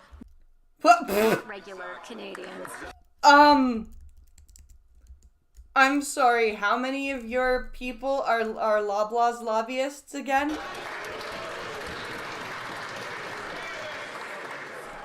The honourable member from Northumberland, Peterborough South. Last week, the Governor of the Bank of Canada confirmed what millions of Canadians already know. Liberal spending is making life more expensive. 9 years of NDP Liberal deficits had led to a lost decade, lowering standards of living, record food bank usage, and a housing crisis. Will the government finally commit to a dollar-for-dollar rule that allow Canadians to feed their families and keep their homes? Great job. Negative Ghost Rider. The Honourable Deputy Prime Minister, Minister of Finance. Mr. Speaker, I respect the member for Northumberland. No, you don't. He is better than actually misrepresenting the words of the Governor of the Bank. Wow. Mr. Speaker, I respect the member for Northumberland, and he is better than actually misrepresenting the words of the Governor of the Bank of Canada. Are you allowed to say that? You are personally attacking a member of Parliament right now. That's not okay. The Governor of the Bank of Canada, in testimony since the budget, has said, and I quote, "The budget does respect the fiscal guardrails that the government put in place." And I quote, that's what he said. And he said, quote, "Keeping the debt to GDP ratio on a declining track, and importantly, keeping the deficit below 1% of GDP in future years. The budget commits to those guardrails, and that is helpful." That's okay. Just because he said, yeah, they committed to the guardrails doesn't mean he said, and that's a good thing. You said that. And Rogers don't sell her short. Oh, yeah. Don't forget about Rogers. Can't forget about that. The honourable member from Northumberland, Peterborough South. I will quote the Governor directly. He said that this Liberal budget is not helpful.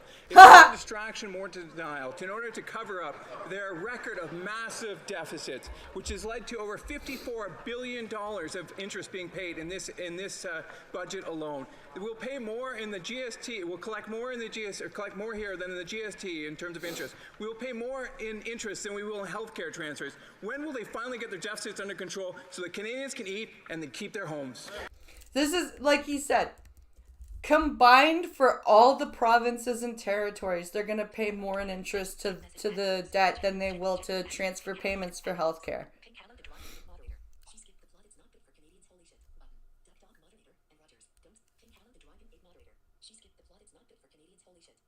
She skipped the plot. It's not good for Canadians. Holy shit. The Honourable Deputy Prime Minister, Minister of Finance. Mr. Speaker, that is simply not true. That is simply not a true quote. You didn't quote. He didn't say that, Mr. Speaker. I encourage people to read the testimony of the Governor of the Bank of Canada and news reports about that testimony. Here is what he said, and I am quoting precisely. Dude. Keeping the debt to GDP ratio on a declining track, and importantly, keeping deficits below 1% of GDP in future years.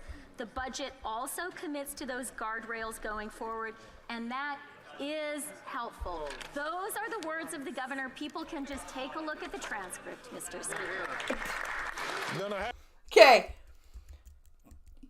He's saying that keeping the debt to 1% of the GDP is helpful. He didn't say that printing money hand over fist was helpful. Okay? Those... Holy fuck. The Honourable Member for Charlebourg-Saint-Charles. Mr. Speaker, Quebecers are struggling. Mortgage renewals are hurting them. Mortgage rates are high, due in part to the chaotic management of public finances by this Prime Minister and the Bloc. Over the past 9 years, more than $500 billion in additional spending has been voted in by the Liberals and supported by the Bloc. That includes $115 billion in June 2022 for pipelines. And yes, the so-called Green Bloc voted for a pipeline. Will the Liberals and the Bloc take responsibility for the high cost of mortgages and of living? The Honourable Minister. Mr. Speaker, Canadians hear one party that has no ambition, no vision, and no plan. Wrong.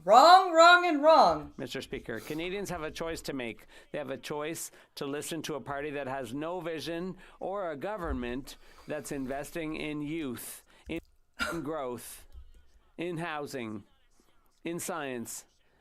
You're investing in science, are you? Really? Just the broad genre of science? You're just throwing money at science. Oh, good. Good. That's what we need. Just to throw money at science. That's like saying we're throwing money at math. We're investing in money, sir. Like, what? And in research, Mr. Speaker. Here on this side of the House, we will continue to invest in Canadians because countries that have confidence invest in their people, and that's precisely what we'll do. The Honourable Member for Charlebourg-Saint-Charles.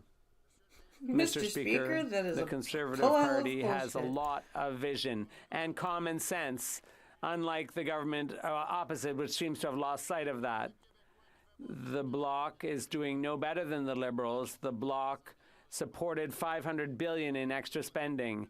They've always voted against the budget, but they do vote for all of the budgetary appropriations. And that's why Quebecers and Canadians are struggling. Will the government ask the Bloc why they're always supporting them in their nonsensical programs?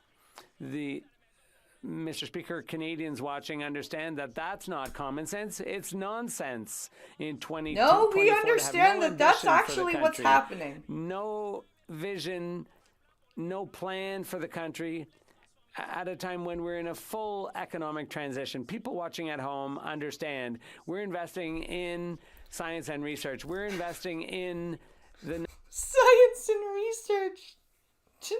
We're investing in science and research. What the hell kind of what the fuck? What does that even mean?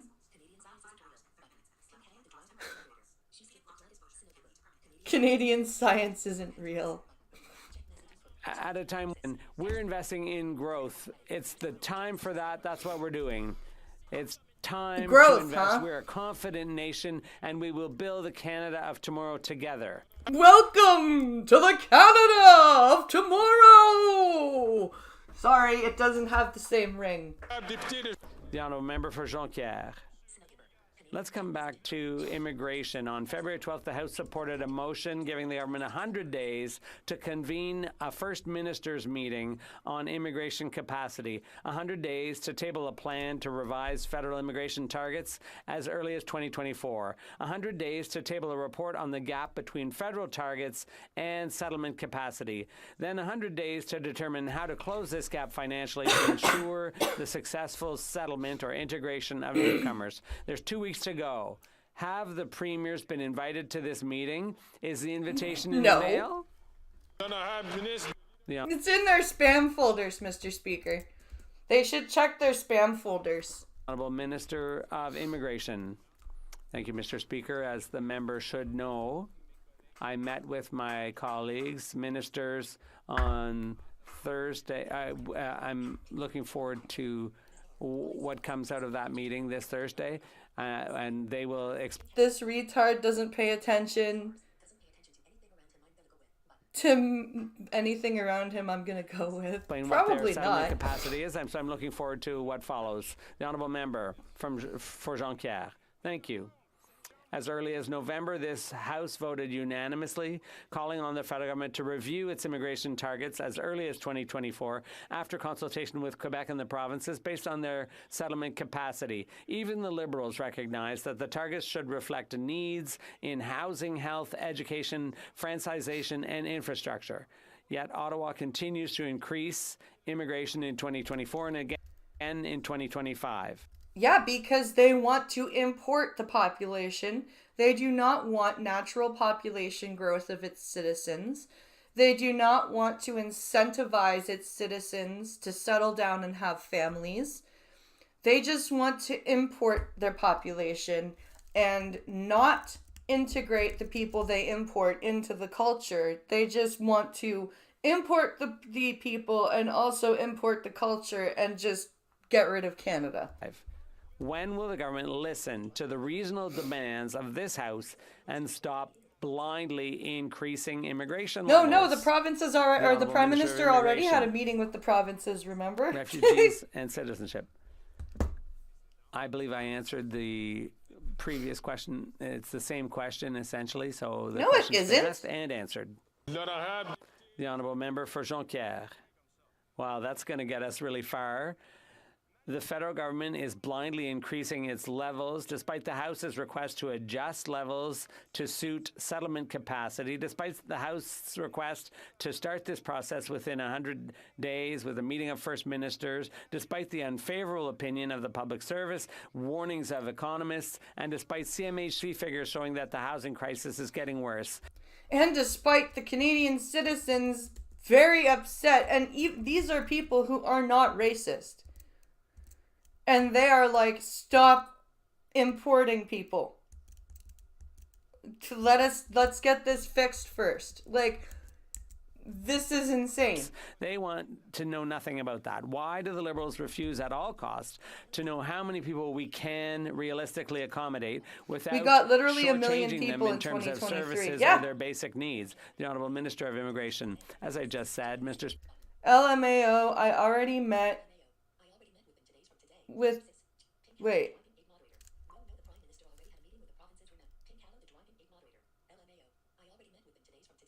I already met with them 2 days from today, GFC. I didn't catch that. Mr. Speaker, and I don't know if the member changed his sheet of paper for all three of those questions. They all sounded the same to me. I will be meeting with my provincial counterparts this Thursday to discuss our cooperation. We'll see what comes of that.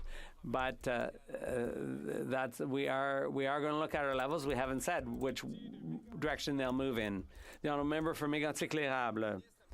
Mr. Speaker, the Prime Minister, supported by the Bloc, isn't worth the cost. Quebecers pay for their mortgages, rent, food, gas, and taxes. Every day So we does hear everybody moving stories else. of Quebecers who have to live in their cars or go without food, or of food banks that can no longer supply to meet the demand of their customers. All of this because of the Prime Minister's $500 billion in inflationary spending supported by the Bloc. When will the Prime Minister stop spending so people can finally start eating again despite the Bloc? The Honourable Deputy Prime Minister and Minister of Finance. Mr. Speaker, Quebecers need investment in healthcare, and we're doing that. So then invest in need it. Investment Holy shit! in childcare, and we've done that too. Quebecers need. What the fuck? Why is an auto finance company calling me? This should be fun. Hello? Why?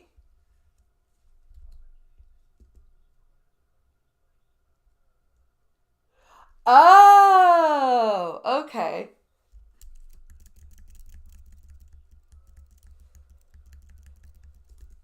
Yes.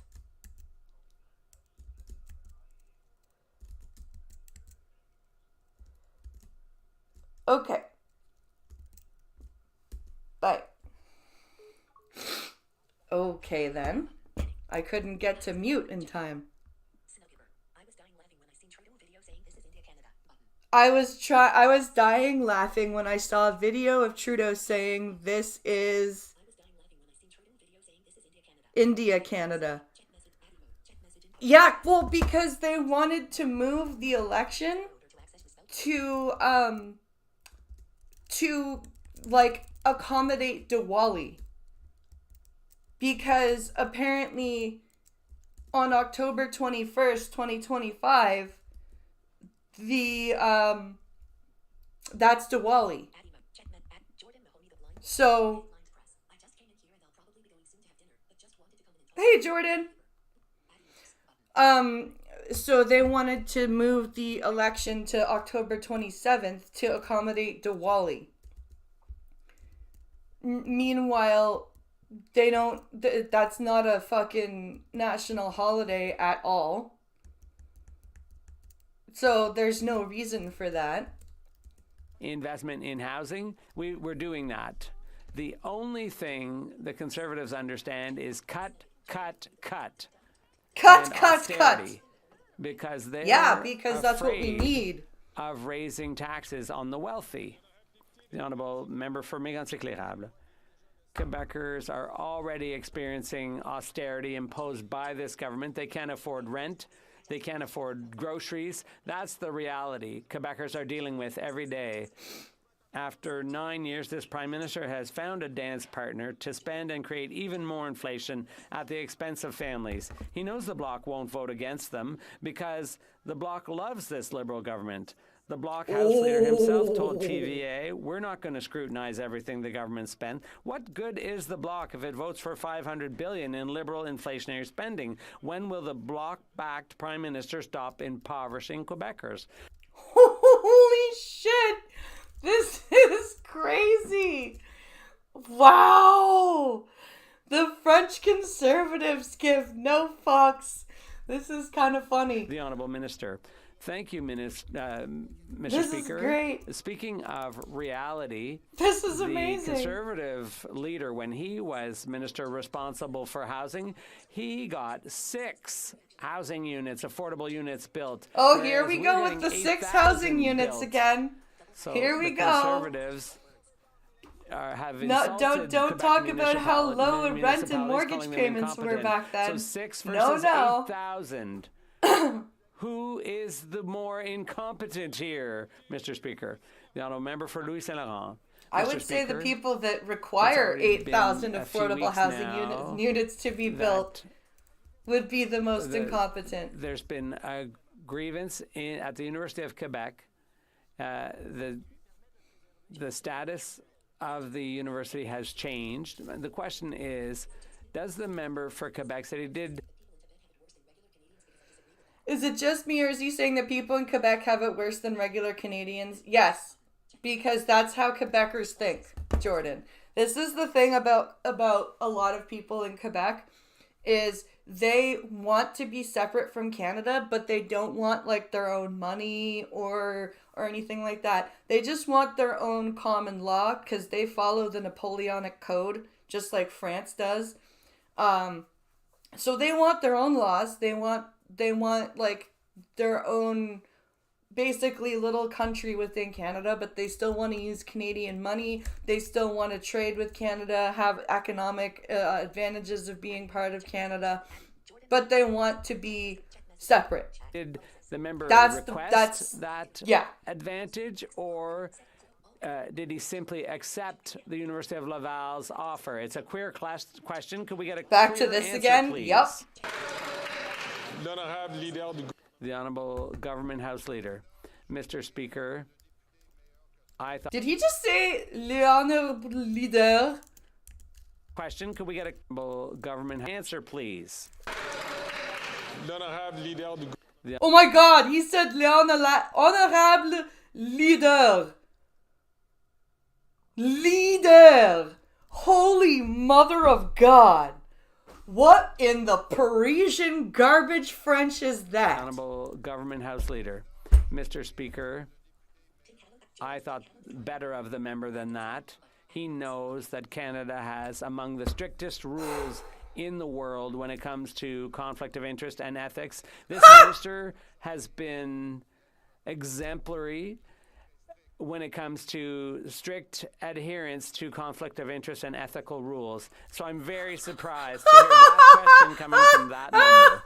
The honourable member from Vancouver. Did that actually come out of his mouth? Strict adherence world when it comes to knows that Canada has among the strictest rules in the world when it comes to conflict of interest and ethics. This minister has been exemplary when it comes to strict adherence to conflict of interest and ethical rules. So I'm very surprised to hear that question coming from that member.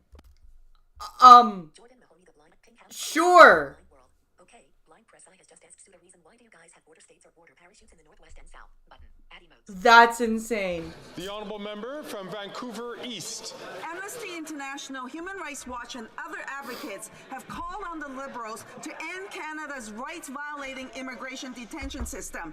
This system traumatizes people seeking safety. Provinces have ended immigration detention in their jurisdictions. Instead of following their lead, this federal government plans to lock up migrants and asylum seekers in federal prisons. They also want to codify this practice into law. This is in violation of international human rights standards. Because the Liberals don't give a fuck about human rights. Haven't you figured that out yet? The Honourable Minister for Public Safety. There's that bullshit Parisian influence we were talking about on Sunday. Yup. Mr. Speaker, I appreciate our honourable colleagues' Le question honorable and share her leader concern du that gouvernement. the rights of all individuals must be respected.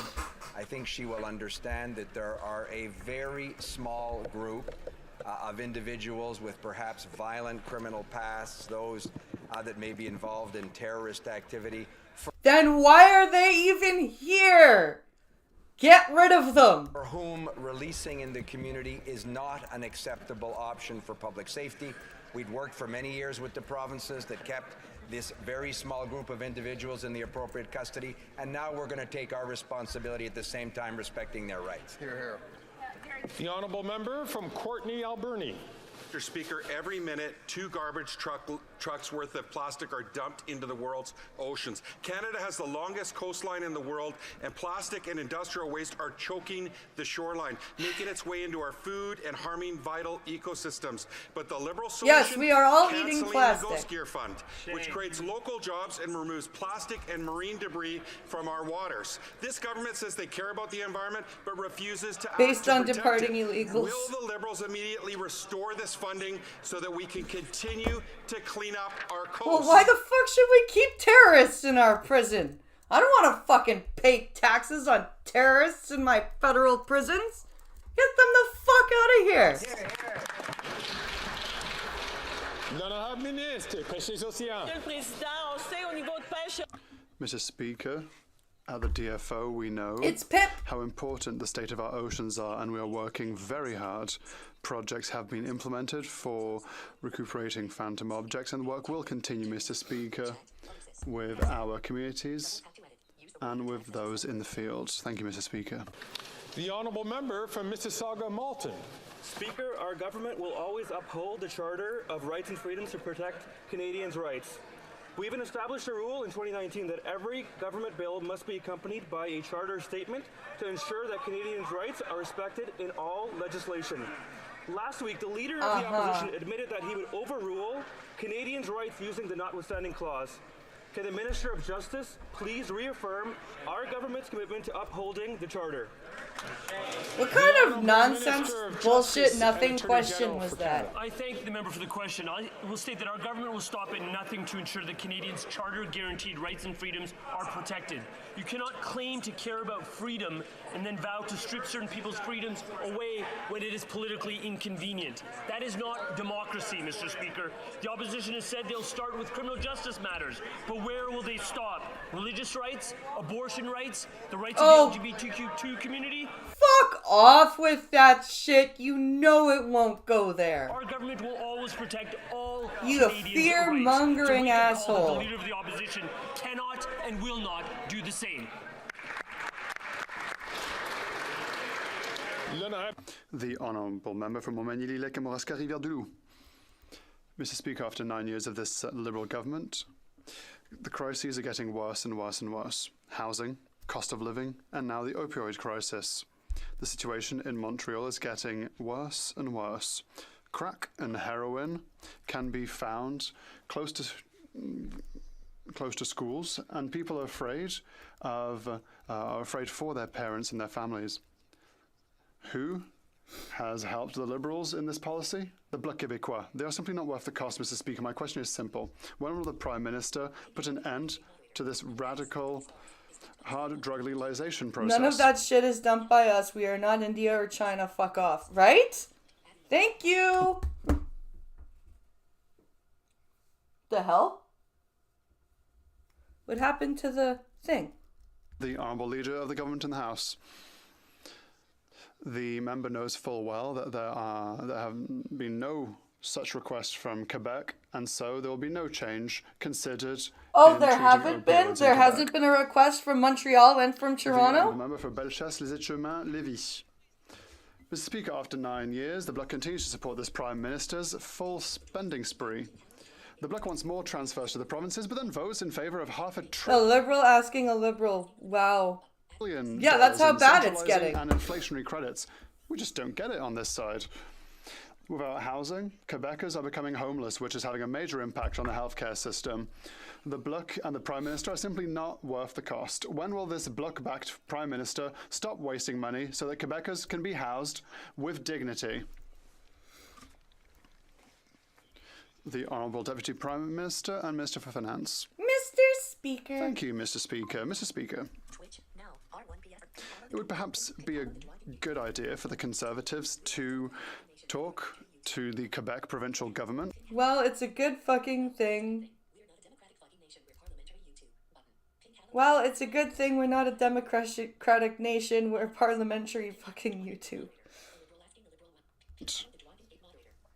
The mayors. Who the fuck said Canada is a democracy? This because we have I an don't know. agreement with Quebec. Trudeau did, actually. Trudeau said we're a democracy.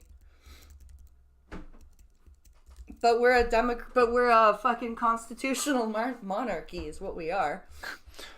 That seeks to invest in housing. We're not a democracy. Fucking America isn't even a democracy. How important it is to invest in housing, to invest in order to help support Quebecers. But these Conservatives simply only understand austerity. The Honourable Member for Chicoutimi-Le-Fjord. Mr. Speaker, after 9 years under this government, it is clear that the Bloc and the Prime Minister are simply not worth the cost. The housing shortage and high rents have forced a 42-year-old woman to live in her minivan, and she won't be the only one. While Quebecers are simply trying to survive, the Bloc has chosen to vote for $500 billion in Liberal budget allocations. This means they voted for bureaucracy, red tape, and waste, like the $60 million Arrive scam program. When will the Bloc-supported Prime Minister stop wasting money so that Quebecers can start living with dignity again? Never!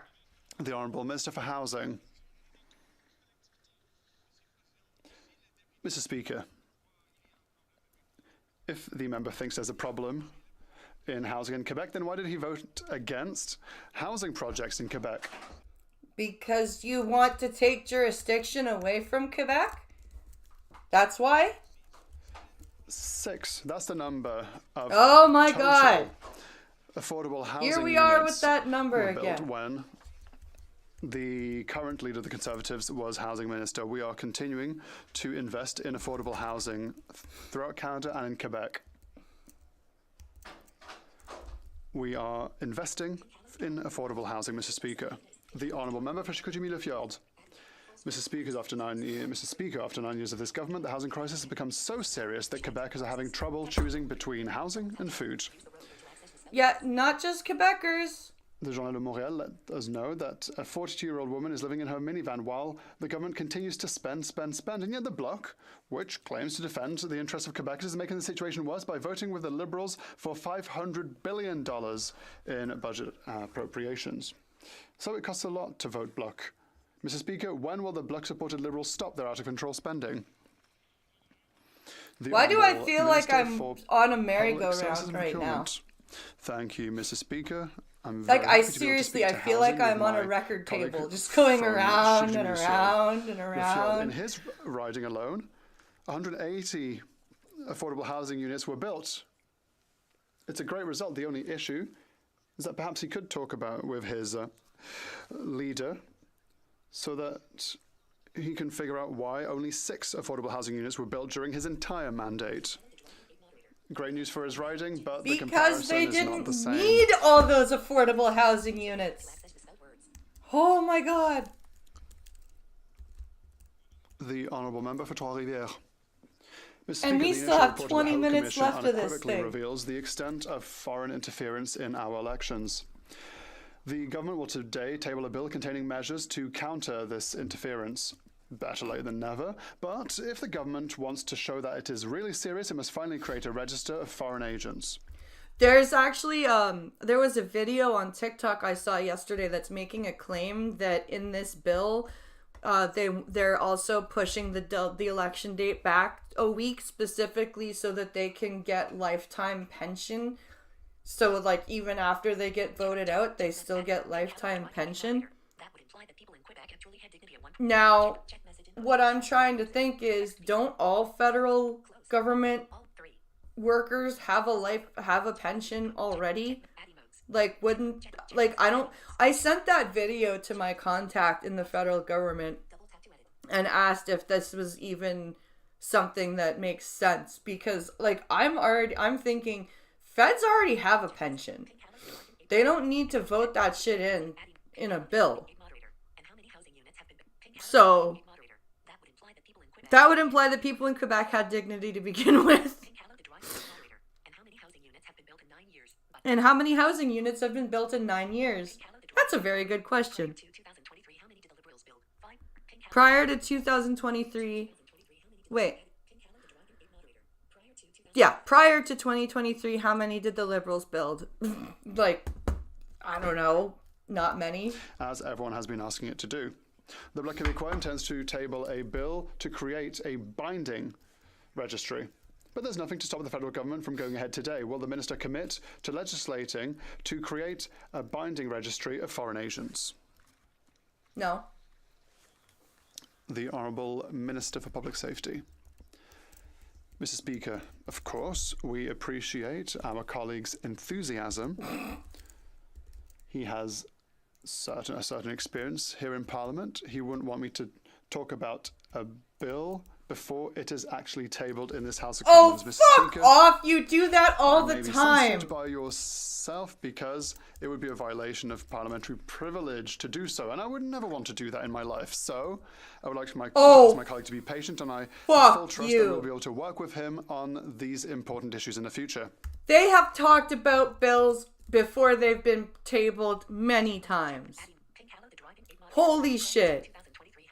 Holy shit. The Honourable Member for Trois-Rivières.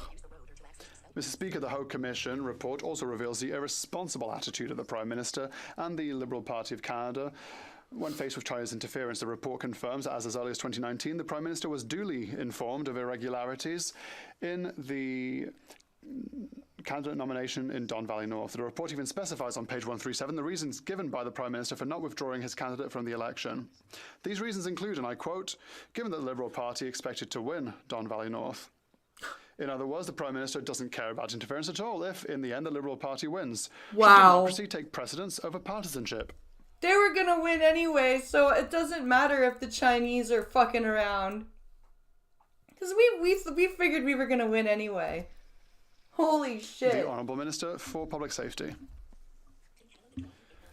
Mr. Speaker, unfortunately I disagree with the last few words of my colleague's question.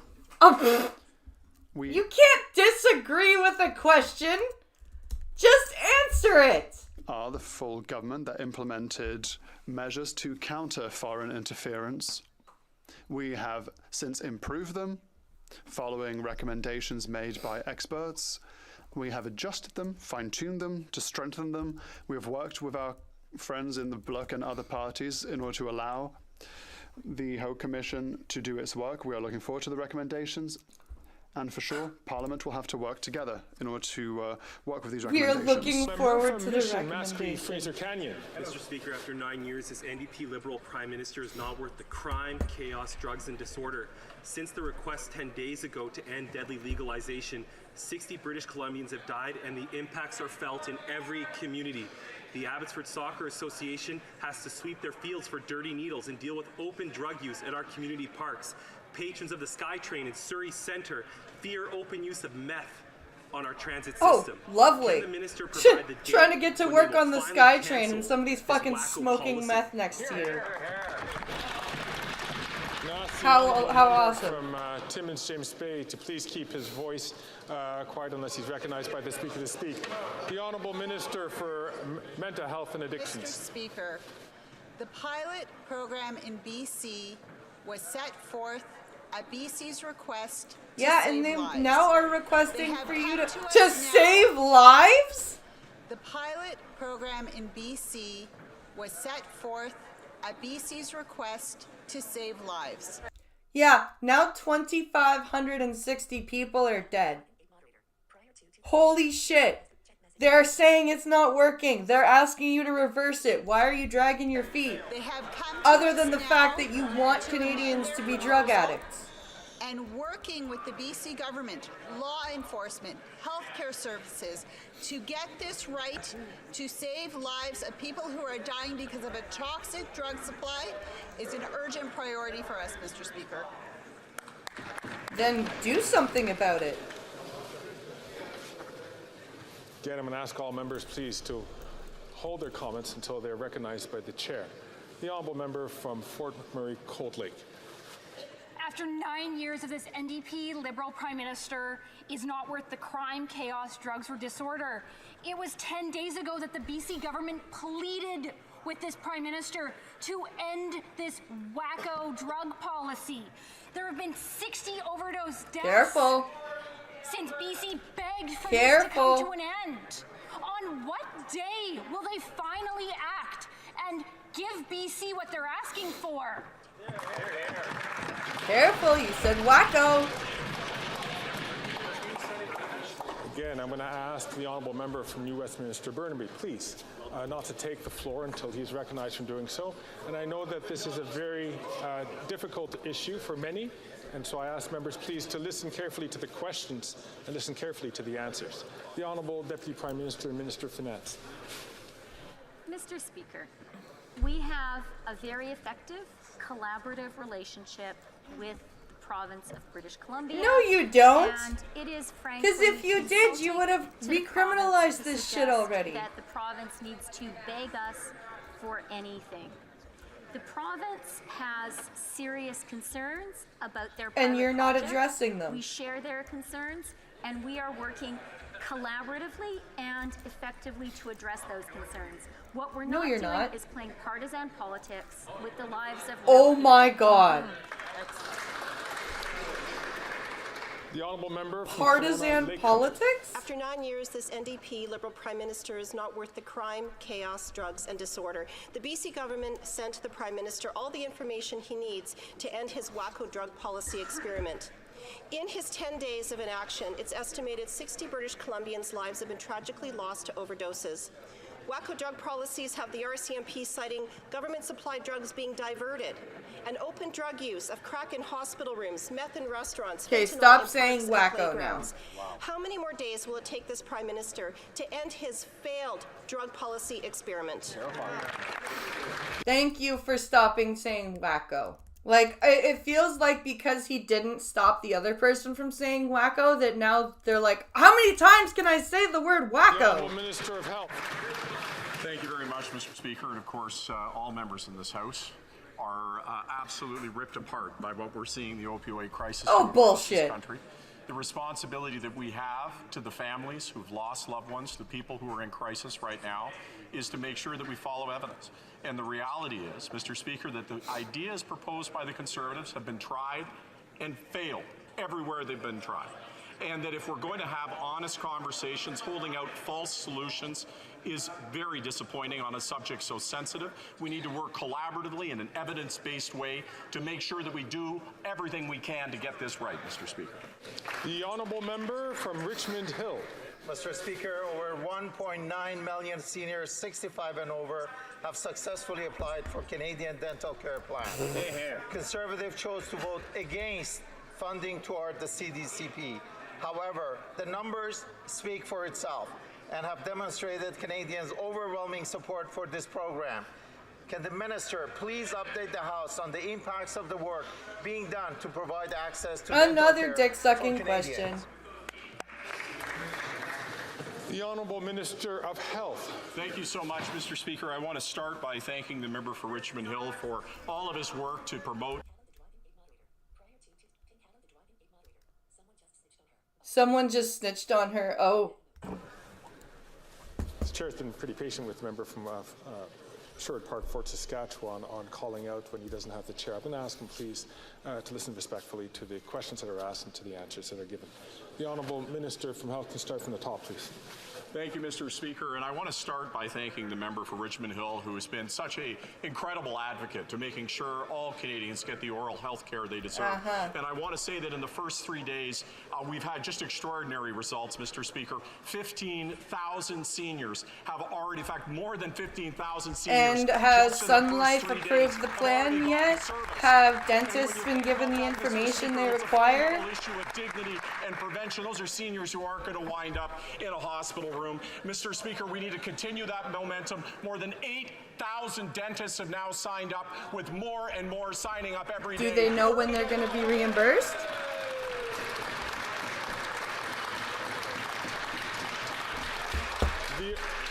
The Honourable Member from Wellington, Halton Hills. Mr. Speaker, on April 11th, the Prime Minister said that it wasn't simply an overall the election was free and fair, but that in every single constituency election, election integrity held and it was free and fair. Justice Hogue concluded otherwise. She concluded that well-grounded suspicions about PRC interference in Don Valley North could, quote, could have impacted who was elected to Parliament. This is significant, end quote. Does the government agree with Justice Hogue that PRC interference could have impacted who was elected to Parliament in Don Valley North? No, they don't agree. Because the Auditor General is a liar, the Bank of Canada Governor's a liar, and this Justice is a liar. Minister for Public Safety. Mr. Speaker, we agree with Justice Hogue that there has been Did he just call her a hog? Foreign state with Justice Hogue that Oh my God, he has did. been an increase He just in called her foreign Justice Hog. state Holy actors, fuck! hostile state actors seeking to interfere in the Canadian democratic process. Obviously, that takes place at the riding level. We also noted Justice Hogue saying that this is the case. He did it again! For a very small number of constituencies, and she is not able to. Her name is Hogue, not Hog. You disrespectful asshole. You're talking about a Chief Justice of the federal court, and you're calling her Justice Hogg. You can't even get her name right. Definitive conclusions Holy fuck. as to the extent of that impact. So I understand my honorable friend is identifying some of what Justice Hogg said. I think it's important to put it in the context Holy that shit. she herself did. The honourable member from Wellington, Halton Hills. Mr. Speaker, I'll tell the government what Justice Hogg concluded in Steveston, Richmond East. She found that, quote, there are strong indications of PRC involvement, and there is a reasonable possibility that these narratives could have impacted the result in this riding. Again, the Prime Minister said just several weeks ago that every single constituency election integrity held, and it was free and fair. Does the government agree with Justice Hogg that PRC interference could have impacted the election result in Steveston, Richmond East? The Honourable Minister for Public Safety. Mr. Speaker, we think that Justice Hogg has done a very serious job in terms of understanding the extent and just nature keeps of calling her Hogg. and helping Canadians understand also the tactics that foreign hostile state actors may use and how they seek to undermine the confidence of Canadians in democracy. So I think we should be very careful, Mr. Speaker, before we take out of context specific things that Justice Hogg has said. Our government, unlike the government that was in office before 2015, has taken this matter seriously and will continue to do everything necessary, Mr. Speaker, in this You've regard. taken this matter seriously, have you? And you have to call back to the government of 9 fucking years ago when I don't remember any election interference going on during the Harper elections.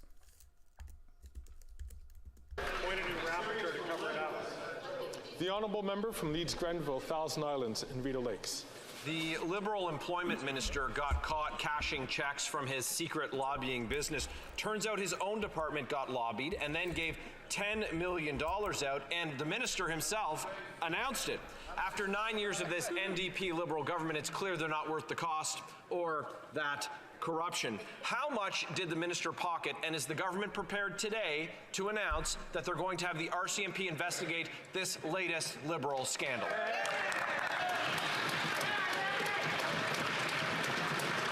The Honourable Government House Leader.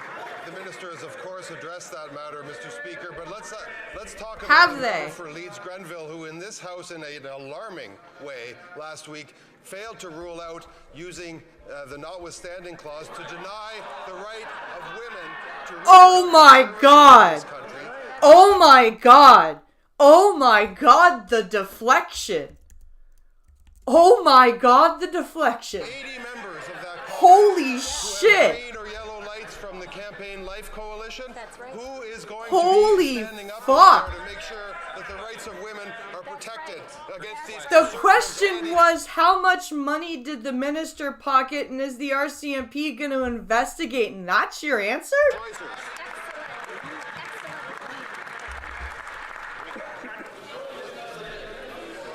That is not an answer.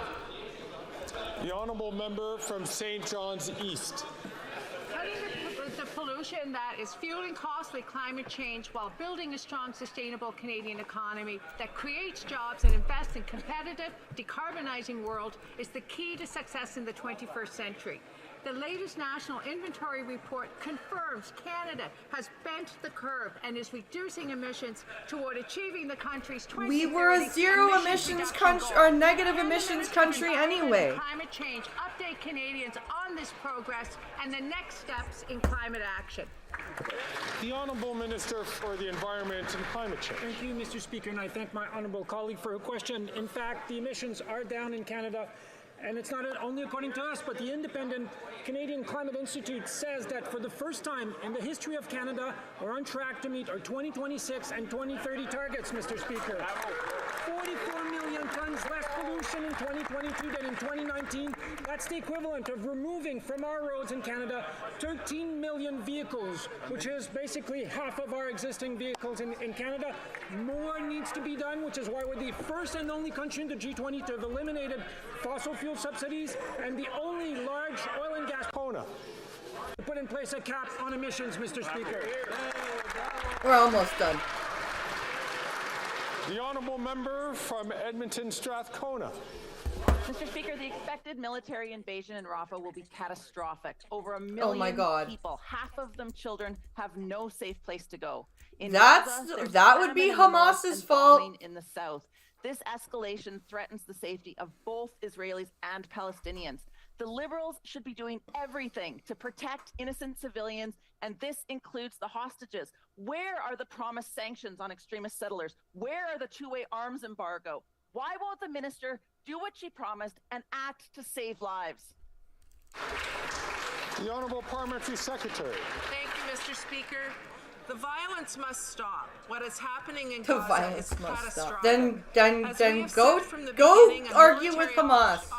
Operation in Rafah would be devastating for the Palestinian civilians and foreign nationals. They are seeking refuge, they are mothers and children. They have nowhere else to go, and asking them to move again is unacceptable. We continue to call for a sustainable ceasefire. This cannot be one-sided. Hamas must release all hostages and lay down its weapons, and humanitarian aid Which must they get won't. into Gaza. Thank you, Mr. Speaker. And I'm sorry, but Hamas is not going to do that. Hamas is never going to do that. So you can just forget about that. You can forget about any of that happening. At all. And you can just, like, Hamas is never going to give up. Alright, guys, I really need to run to the bathroom, and we have reached the end of our show. I am going to be back for sure tonight with a combat hour, and we're going to see if Smoke and Movado pair well together, because Movado just came out today as a cameo, so that'll be fun. So be sure you come by and hang out and chat with me. Thank you for watching, and I will see you later tonight. And also don't forget about tomorrow's coffee stream. So have a wonderful day, and I will see you tomorrow, or later tonight. Bye, guys.